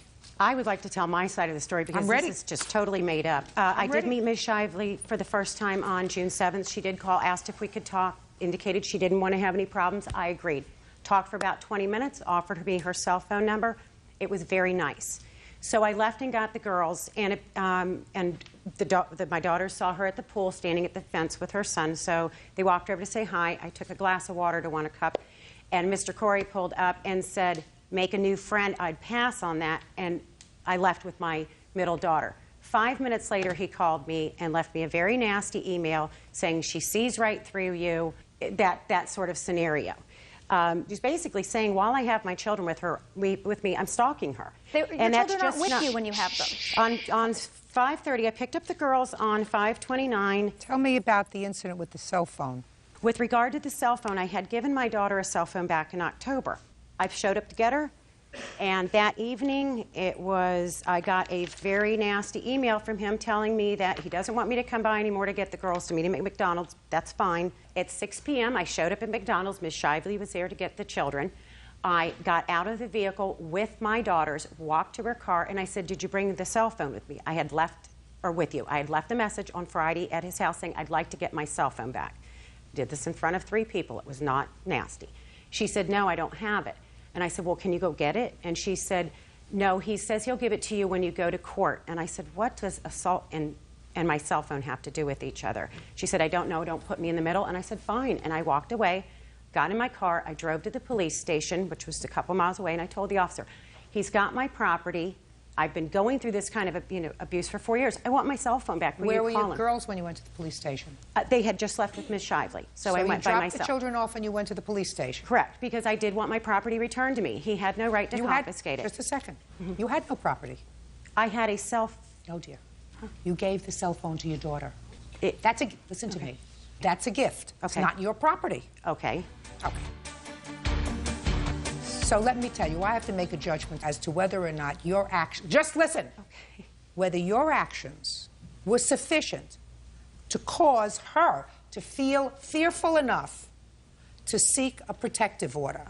And I'm going to refer to two things, two objective things that you did, because I don't know, I wasn't there. I couldn't tell, based upon what either one of you tell me, whether or not you were making calls to her and saying bad things about him. I can't tell whether or not you were, in fact, driving back and forth. There's no videotape of you driving back and forth, but you did two things that suggest to me that you're more angry than you seem. I'm speaking.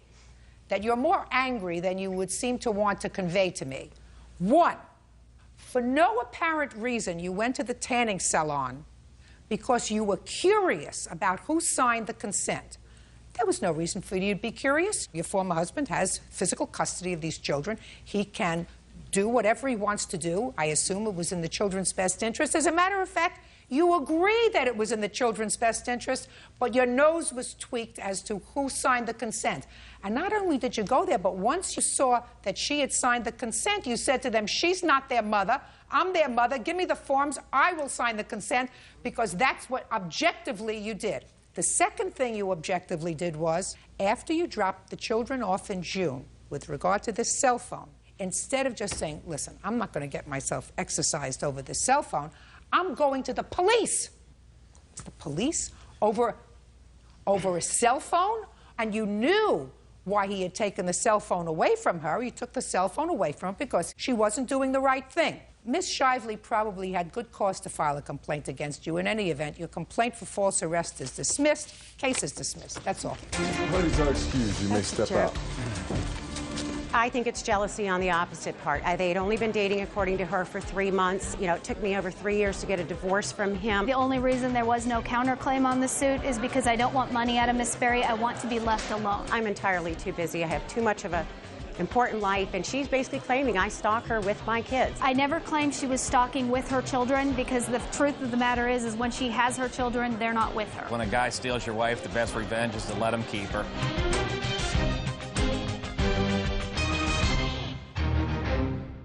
Was he running an elder scam? He called her house 2-3 times a day, collect. From jail? He asked for $20 a week. How long were you incarcerated for, sir? 2 years. I really felt sorry for him. And it didn't stop with Grandma. He wangled his way into your granddaughter's heart. Did you make an error in judgment? Judge Judy. I don't like criminals. I don't like liars. And when there's a combination... Yes. And then subsequently, she took some money out of your wallet. Yes. Without your permission.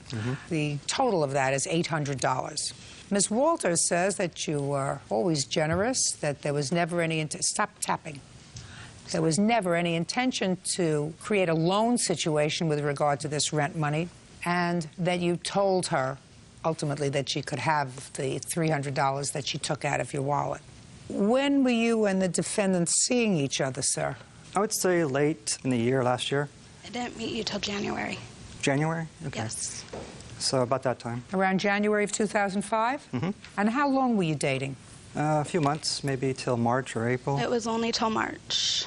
And that's incorrect, because of the loan. When did you make this $500 loan? On April 1st. Tell me about the conversation that you had. I was at work, and she called me saying that her rent's due. Her check hasn't come from her boyfriend. From her boyfriend? Not her boyfriend, but she has like a... Baby's father.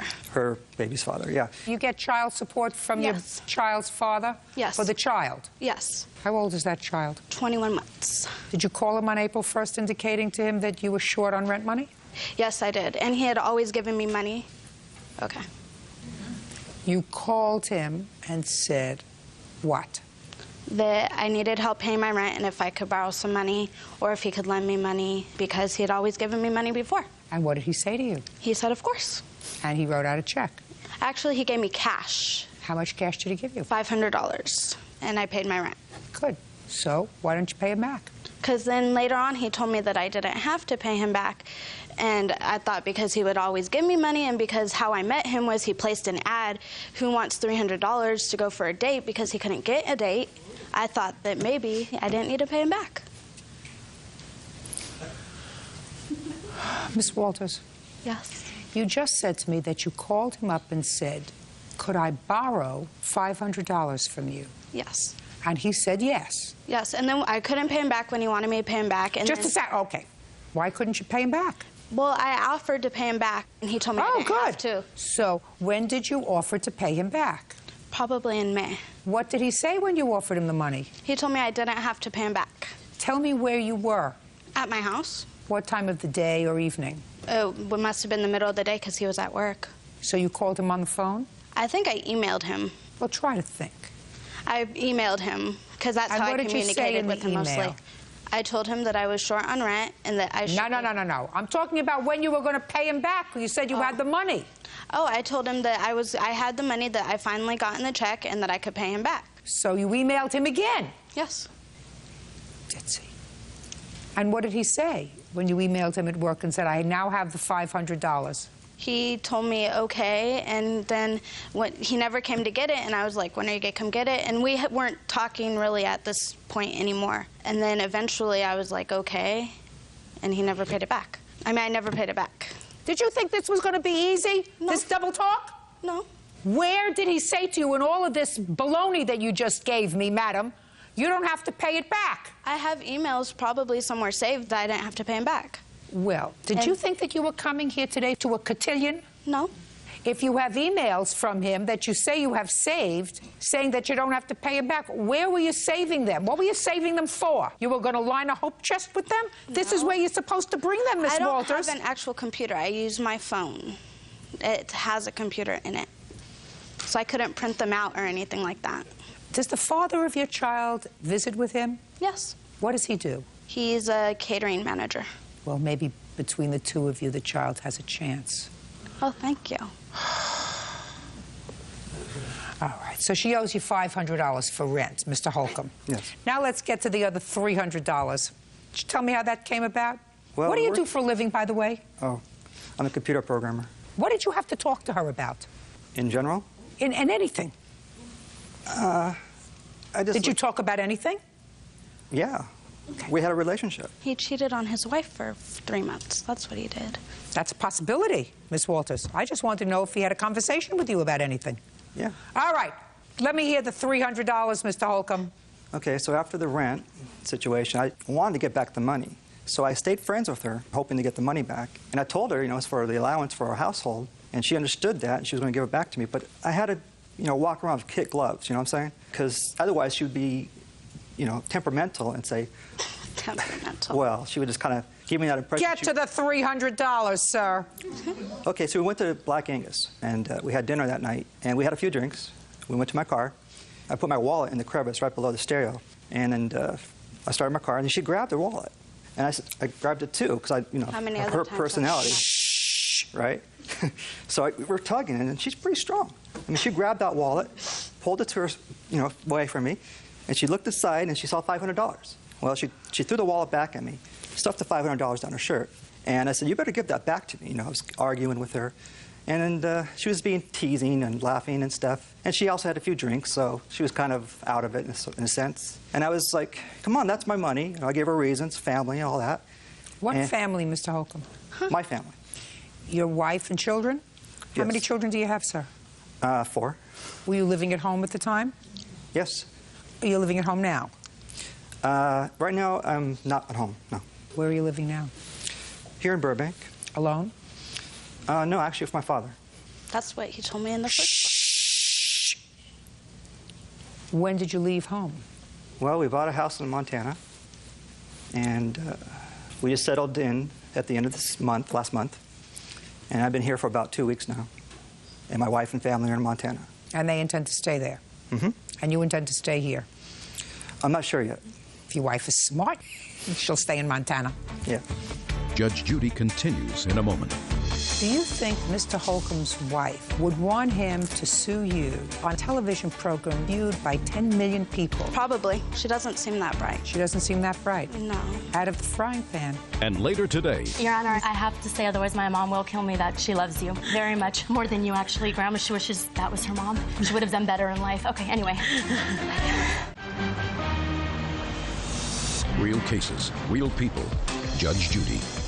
Daniel Holcomb says ex-girlfriend Allison Walters owes for a loan and for money he claims she stole. Allison says she was Daniel's mistress for 3 months. All right. So she gave you back $200 of the $500 that she stuffed in her blouse? Yeah, it was a big argument, and she finally threw money at me. When you drove her home that night, where did you go? Down My to house. her studio apartment in Van Nuys. Did you sleep over? No. No. Have you been back to her apartment since? Yes. When? We still were hanging out. What does that mean, you're still hanging out? We were still friends. After I found out he was married and everything that was a lie, I still wanted to be his friend because he wasn't allowed to have any friends. So, and he got along with my kid, and he was really nice. He helped me out, and when I needed help, he bought me a refrigerator, he bought me a camera, he bought me a bunch of stuff, he helped me with bills. He's probably given me, I don't know, $3,000 in total, but he's suing me for this $800. Why do you think that is? Because his wife found out. So? So she got mad. So he's suing me for what she found out about. Miss Walters, do you think that Mr. Holcomb's wife would want him to sue you on a television program that is viewed by 10 million people in order to get back a fraction of the amount of money that he's given you over the course of the few months that you dated? I've only talked to her on the phone once, but the way he talks about her, probably. She doesn't seem that bright. She doesn't seem that bright. No. Out of the frying pan. Judgment for the plaintiff in the amount of $800. Give him back his money, Miss Walters. That's all. Parties are excused. You may step out. Oh, he wasn't married. He only had 2 kids. He was lying every other day. She didn't know I was married way beforehand. I'm not going to be with somebody who's married. Enough was enough. Don't listen to guys off the internet. Be smart, I guess. And now the next case. All parties in the matter of Fallick versus Watson. Step forward, please. Bernice Fallick is suing her granddaughter's ex-boyfriend, 25-year-old Marvin Watson, for unpaid loans and collect calls from jail. This is your granddaughter? Yes, it is. Your first name is? Nicole. Who do you live with, Nicole? I live on my own right now, Your Honor. Where were you living when you were involved with Mr. Watson? I was living at my grandmother's house, Your Honor. How old are you? I'm 24 years old, Your Honor. What do you do for a living, Nicole? I'm a hostess. Hostess Your Honor. where? At the Outback Steakhouse. For how long? I've been with that company, Your Honor, for 8 years. So you have a responsible job? Yes, Your Honor. You have any children? No, Your Honor. Perfect. So you have no children, you have a responsible job. Yes, Your Honor. Ever had any trouble with drugs, alcohol? No, Your Honor, I have not. So far, is all that correct, Miss Fowler? Absolutely, yes, Your Honor. She only had 1 lapse. Yes, Your Honor. Yes, Your Honor. Yes. Your Honor, I have to say, otherwise my mom will kill me, that she loves you. Now we can go on. Thank you. Very much. More than you, actually. Grandma, she wishes that was her mom. She would have done better in life. Okay, anyway. All right, Miss Fallick. Yes. This is what your lawsuit is about. Mr. Watson somehow wangled his way into your granddaughter's heart. Yes. And then he went off to jail. Yes. For what? For violating a restraining order. What kind of restraining order? And no contact. No contact with who? With my daughter's mom. And she got a restraining order because you were abusive? No. Because you were stalking her? No. Well, how did she get a restraining order? She didn't want me to see my daughter. How many times did you violate the restraining order? Just once. How badly did you violate it? I went to the daycare and picked up my daughter. So you had an order that said you weren't allowed to go near the child unsupervised as well? Until I appeared in court, yes. And you didn't like somebody telling you what to do? Yes.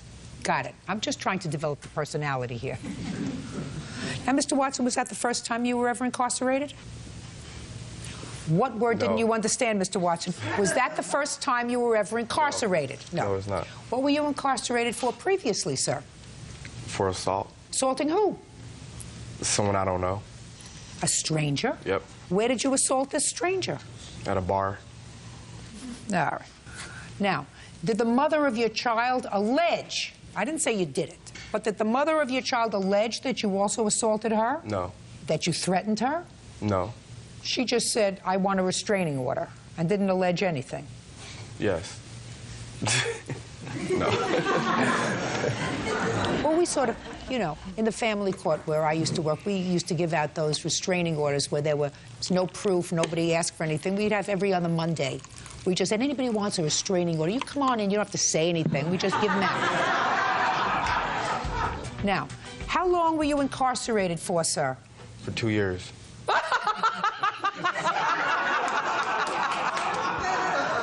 You were incarcerated for 2 years for violating a restraining order? Oh, well, the first time when I got arrested, that's what I was in jail for. But for the restraining order, I was only in jail for 3 months. 2 years for an assault? Yeah. Must have been a pretty bad assault. And the second time you were in jail for 3 months. That must have been some violation. And while you were in jail, Miss Fallick says she did everything that she could to make it easier for you. You called her house 2-3 times a day, collect. And how much was your phone bill? A total of $563. Is that for the 3 months? It was 3.5 months. 3.5 months. And then she gave her granddaughter money so that she could put the money in your bank account because you didn't like the prison food. Yes. Tell me what he said to you. His exact words were, I'm losing weight. I cannot eat the prison food. I need to buy food in the wherever. I don't know anything about prison. Commissary. And also, he said he needed toiletries, and he played on my sympathies. I really felt sorry for him. And he asked for $20 a week, which I gave him all the time he was in jail. And he said to me, I have $4,000 in the bank. When I come out, I will pay you. And I hear his words in my ears, I will pay you back. Also, one other thing I did. The night he was arrested, he called my house. He asked if we could please pick up his keys at the jail and bring his car, because he was afraid it would be vandalized, and bring his car to my development and put it in my parking spot, which I did until he came out. How much did that cost you each month? I broke it down. It was $45 a month, but December, he came out around December 18th. I just did half, and that came out to $157.50. And the $20 a week, how much was that, Miss Fallick? $260. You used to go to visit him? Yes, Your Honor. I went a few times to visit him. That's when I would go to leave the money on the books, Your Honor. I would do that all on the same day, Your Honor. Well, what happened when he got out of jail? He got out of jail, Your Honor, and he did make an attempt. He paid my grandma $31. He said that was his tips that he made for moving, Your Honor. And then after that, Your Honor, he said that we're not getting the rest of our money and to take him to court. Why is that, Mr. Watson? I never agreed to paying Miss Fallick back or Nicole back any money. I never asked any of them for the money that they was giving me. Nicole offered to help me out. Nicole said that don't worry about any of the costs, it's inexpensive. I don't owe them anything. She was being nice out of the kindness of her heart. I never asked them for anything. Who's kind hearts? Out of hers and her grandma's, I guess. I never asked them for anything, not one dime. Did you have to, sir, give permission to have the jail authorities turn over your car keys to Nicole and or her grandmother? Or do you think that the jail turned over your car keys to anybody who said, I came for his car keys? Do you know what I'm talking to you about?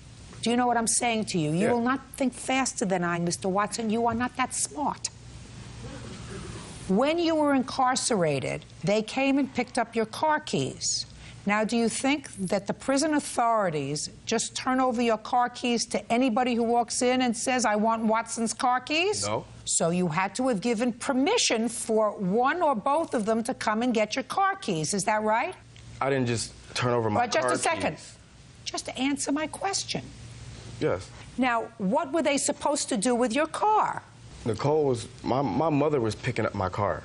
They would not have turned over your car keys to these two ladies if your mother was supposed to come and pick up your car, because I got news for you.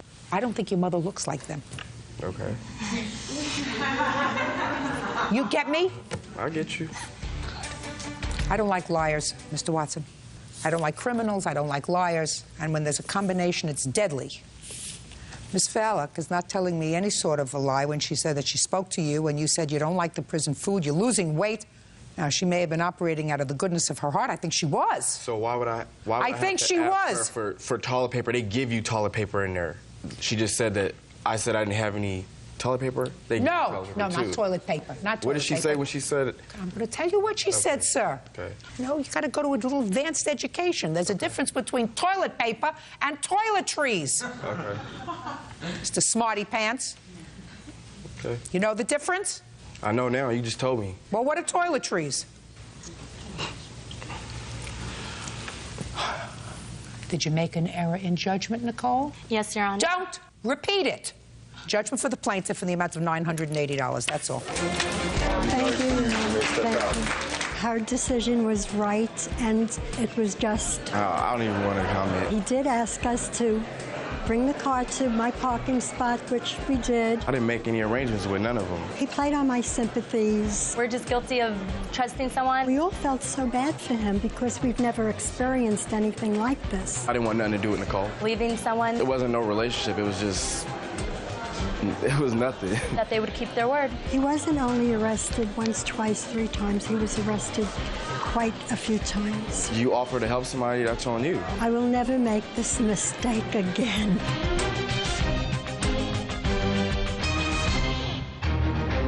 You and the defendant were co-workers. I knew she was pregnant, so I rubbed her tummy. I got arrested. Accused of the unthinkable. She told me you took out a knife, pressed it against her stomach, and asked her if she wanted to have a cesarean. I never pointed a knife to her. He did it to me. He took out a knife and slashed it across your stomach. Yes. But her story doesn't cut it. He didn't see it, and he was standing right there. Judge Judy. You should have stayed away from her. Back. I'm not saying anything. That's for her to decide. He was calling me, actually, and he asked me, he told me he didn't want me to lose it. And I said, okay, well, it's $54 to get it out. And he said, okay, let's go get it out. How did you come to go with her to the pawn shop in March? I didn't go through the pawn shop. She asked me to borrow money, as she has multiple times. Then you shouldn't lend her money, Mr. Jones. I'm a slow learner on that one, I guess. Ms. Akery, I don't believe he owes you a dime for rent. I believe that he worked. You did not. I believe that he contributed to the household. You did not. Now, if you had had a job all that But time... I did. I worked at Co for the rent, but that's okay. Well, obviously she saw that she didn't work. Well, he really did throw the cell phone at me, and it did bruise me. It was a cell phone, look out. Therefore, he did go to jail for assault and battery. She was constantly harassing me at my workplace and phone calls and emails and whatnot. I asked him for my money back, so that's why he got a restraining order on me. I have no idea what she's talking about. She's nuts.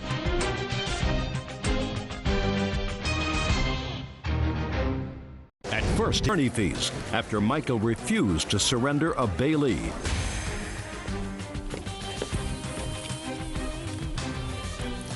Yeah, this is case number 511 on the calendar, the matter of Johnson versus Fidelis.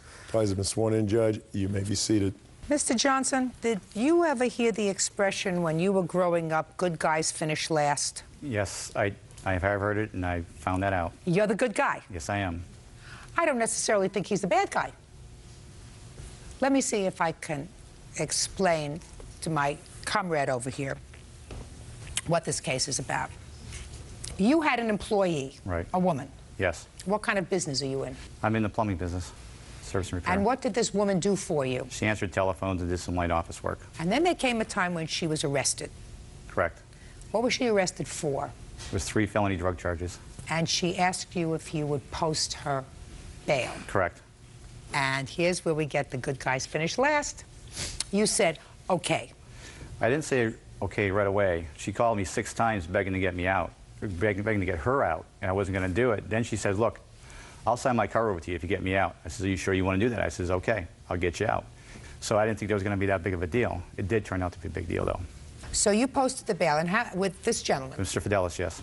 And how much did you have to actually give him in cash? It was $2,515. The bail was $25,000, 10%. And that means that if she failed to appear, since you are saying I will vouch for her, you would have been responsible for the entire $25,000 if she chose not to appear. Correct, that's the way the contract is written, yes. Is that correct so far? That is correct, Your Honor. Bare bones. And subsequently, she was terminated from her job. Correct. You got nervous. Well, she became... So you called Mr. Fidelis. Correct. And what did you say to him? Well, I told her, I says, the only reason I'll go to the bail bondsman right now to have you put back in jail is because you don't have any place to go outside the state of California. She goes, oh, yes, I do. And I also know the state of California would never come and extradite me. And I advised her the financial risk I took in getting her out of jail. So After hearing this, I then contacted Mr. Fidelis about this. I want her back in jail. I want out of this bond. And on the 28th... Just a second. We're not... Oh, I'm sorry. Okay. Don't get ahead of me. Okay. So you contacted Mr. Fidelis. Mr. Fidelis did not pick her up. I did not pick her up, Your Honor. And that caused you to hire an attorney. Correct. To go to court and make a motion to have this bail forfeited. Plus, you had to lose days at your business because Correct. you went to several court hearings. Yes. And you want Mr. Fidelis to pay you back for your legal fees and for your lost time at work because he didn't pick her up and get you off the hook. That's what your lawsuit. Basically, yes. So you contacted Mr. Fidelis, and Mr. Fidelis said what? He agreed to pick her up. He signed a document. He and I both signed it on the 28th of June. Can I see it, please? Your Honor, I did not agree to pick her up. Just a second, I want to see the document that he says you signed that you would pick her up.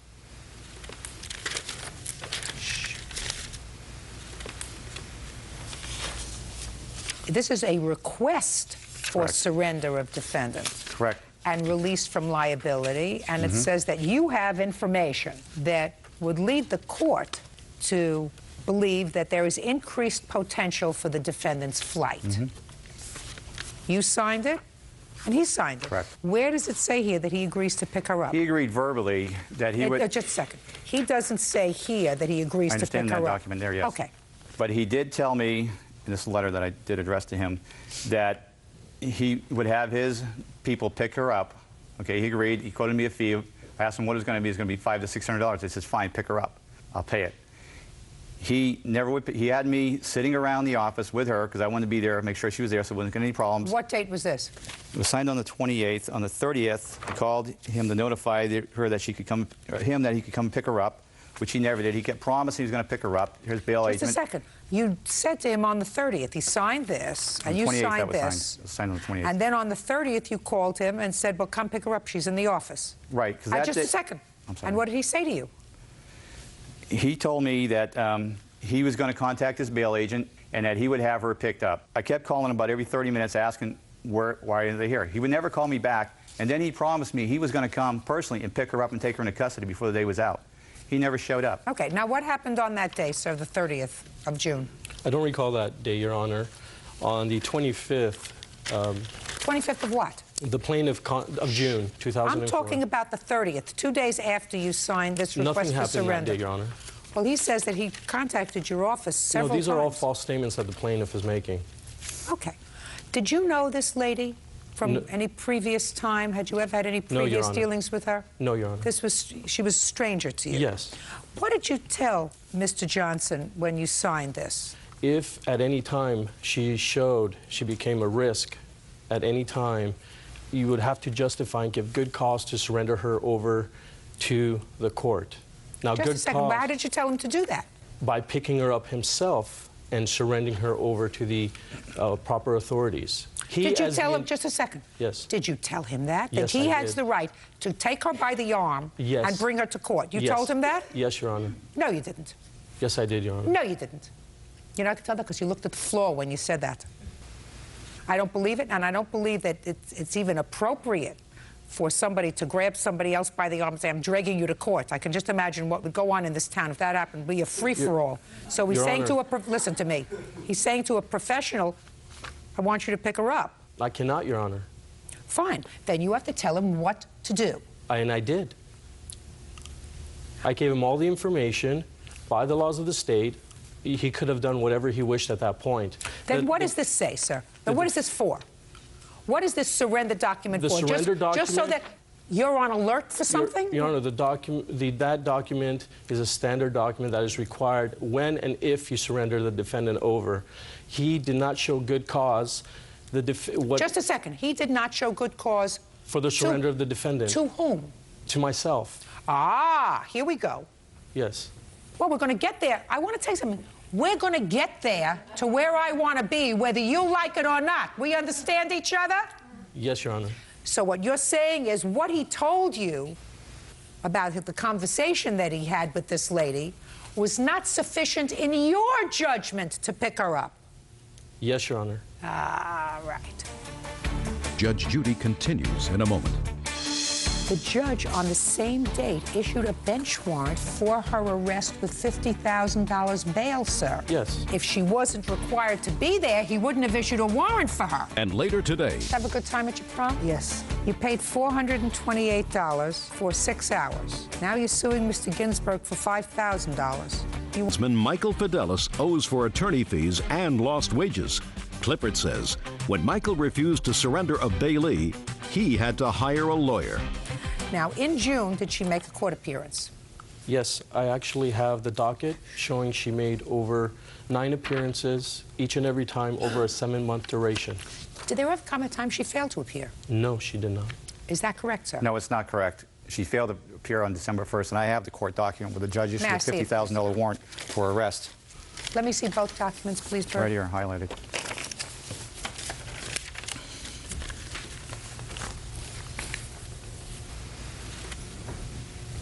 On December 1st, bail was exonerated. That's when you had a lawyer come in with you? They posted the day before with the court. And he has bench warrant issued. Warrant, Your Honor, if... Bail is set at $50,000, mandatory appearance. Well, Your Honor, she had hired private counsel, and her presence was not required on December 1st. That's why the bond was exonerated and not forfeited on December 1st. If she was ordered to appear on December 1st and she was not present, the bond would have been forfeited, not exonerated, regardless the motion defense counsel, the third party for the plaintiff, had filed. The judge on the same date issued a bench warrant for her arrest with $50,000 bail, sir. Yes. If she wasn't required to be there, he wouldn't have issued a warrant for her. Then why wasn't she detained on December 16th? I don't know, sir, why she wasn't detained on December 16th. That's obviously an error of the court. All I'm telling you is a bench warrant was issued for her on December 1st. Your problem, Mr. Johnson, is that after June, when you requested that he pick her up, Yes. she appeared June 17th, July 19th, August 2nd, September 20th, October 13th, November 2nd. She appeared on all those dates.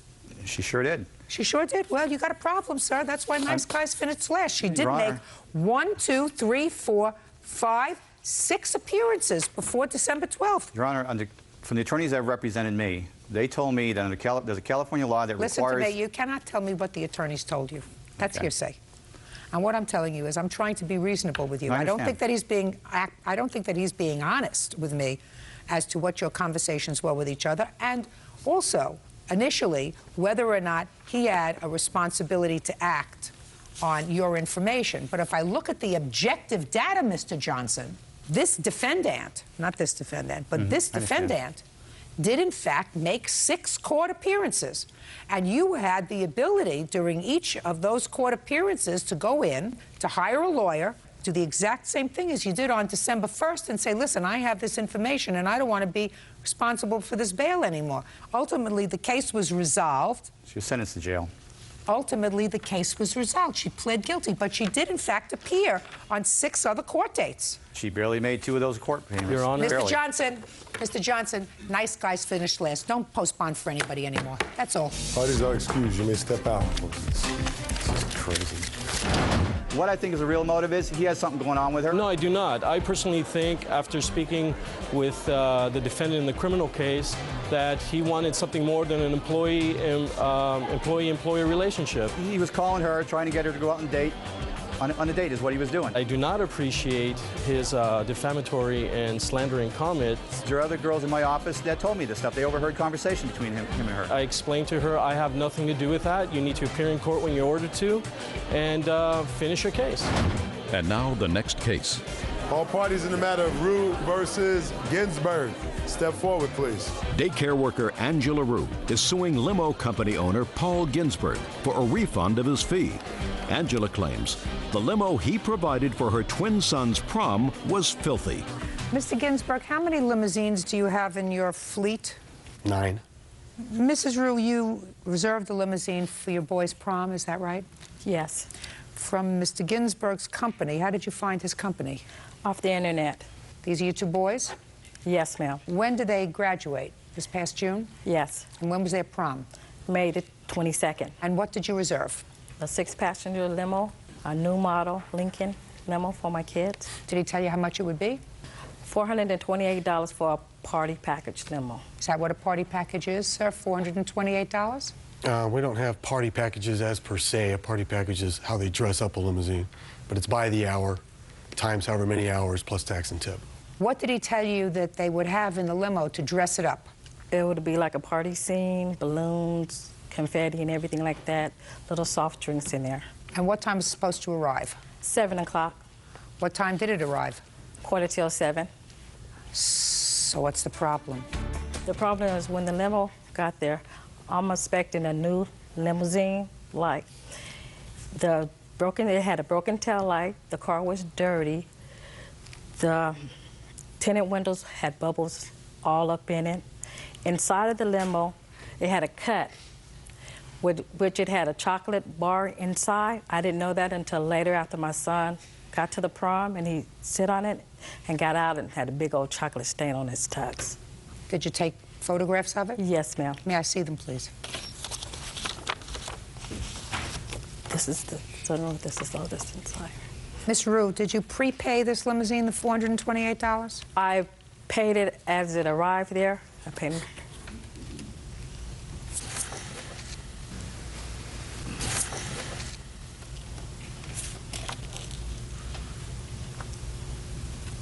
The inside doesn't look so bad to me.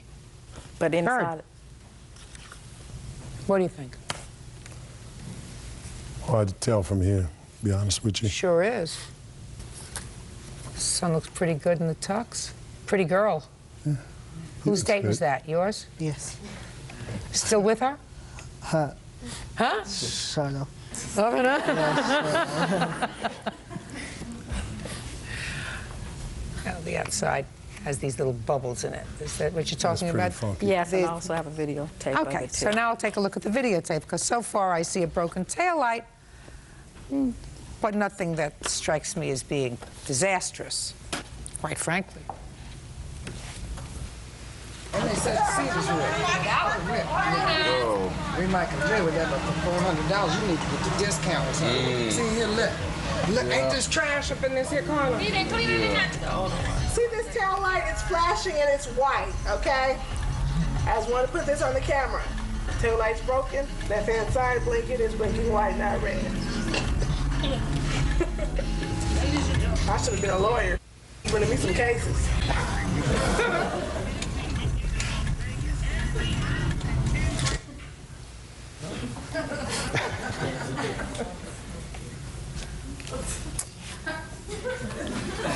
Did you have a good time at your prom? Yes. Did you have a good time at your Yes. prom? Sure you did. Did you rent your tuxedo? Mm-hmm. Yes. You brought it back with the chocolate stain? No, we went in the bathroom and cleaned up. You paid $428 for 6 hours. Now you're suing Mr. Ginsburg for $5,000. You want to explain that to me, Mrs. Rue? For hardship. What kind of Disaster. hardship? Because this only happened once in a lifetime for my kids, a prom. This is a remembering The boys moment. had a good time at their prom. After they cleaned up the chocolate off his pants and was disappointed because of the limo. Ms. Rue, I don't know if you've ever seen me do cases involving limousine companies around prom time. I am very, very hard on a limousine company that overbooks, that disappoints kids, that doesn't get there in time, that sends the wrong kind of car, that doesn't send a car that's large enough to accommodate. I'm really tough on them because I think that that's, you know, without a conscience if you do that to kids and you disappoint them and don't provide a service. But quite frankly, life isn't perfect. And while this limousine probably could have been spruced up a little bit more, and while clearly I saw a tiny cut in the seat, you say there was some chocolate something in there that got on your son's pants. He said he went into the bathroom, cleaned it up, and then you went and you had a great time at your prom. Fair statement? Yes. The only one that didn't have a good time was you. And you have to teach your children the following. You have to teach your children that there are things that you get excited about in this life and that aggravate you in this life, and there are things that you just pass over. And you say, listen, things could have been better. You had a great time. Glad you had a great time. Next time we won't use Mr. Ginsburg's company. Exactly. That's all. But you're not entitled to $4,500 for your aggravation. I understand that. Right. And when you went and followed him and he had a broken tail light, there was a white light instead of a red light, I guarantee you your children didn't know that. The only ones that knew that were the people that were following him, videotaping for sort of sport this event. So, Mr. Ginsburg, let me explain to you, you got off lucky, sir.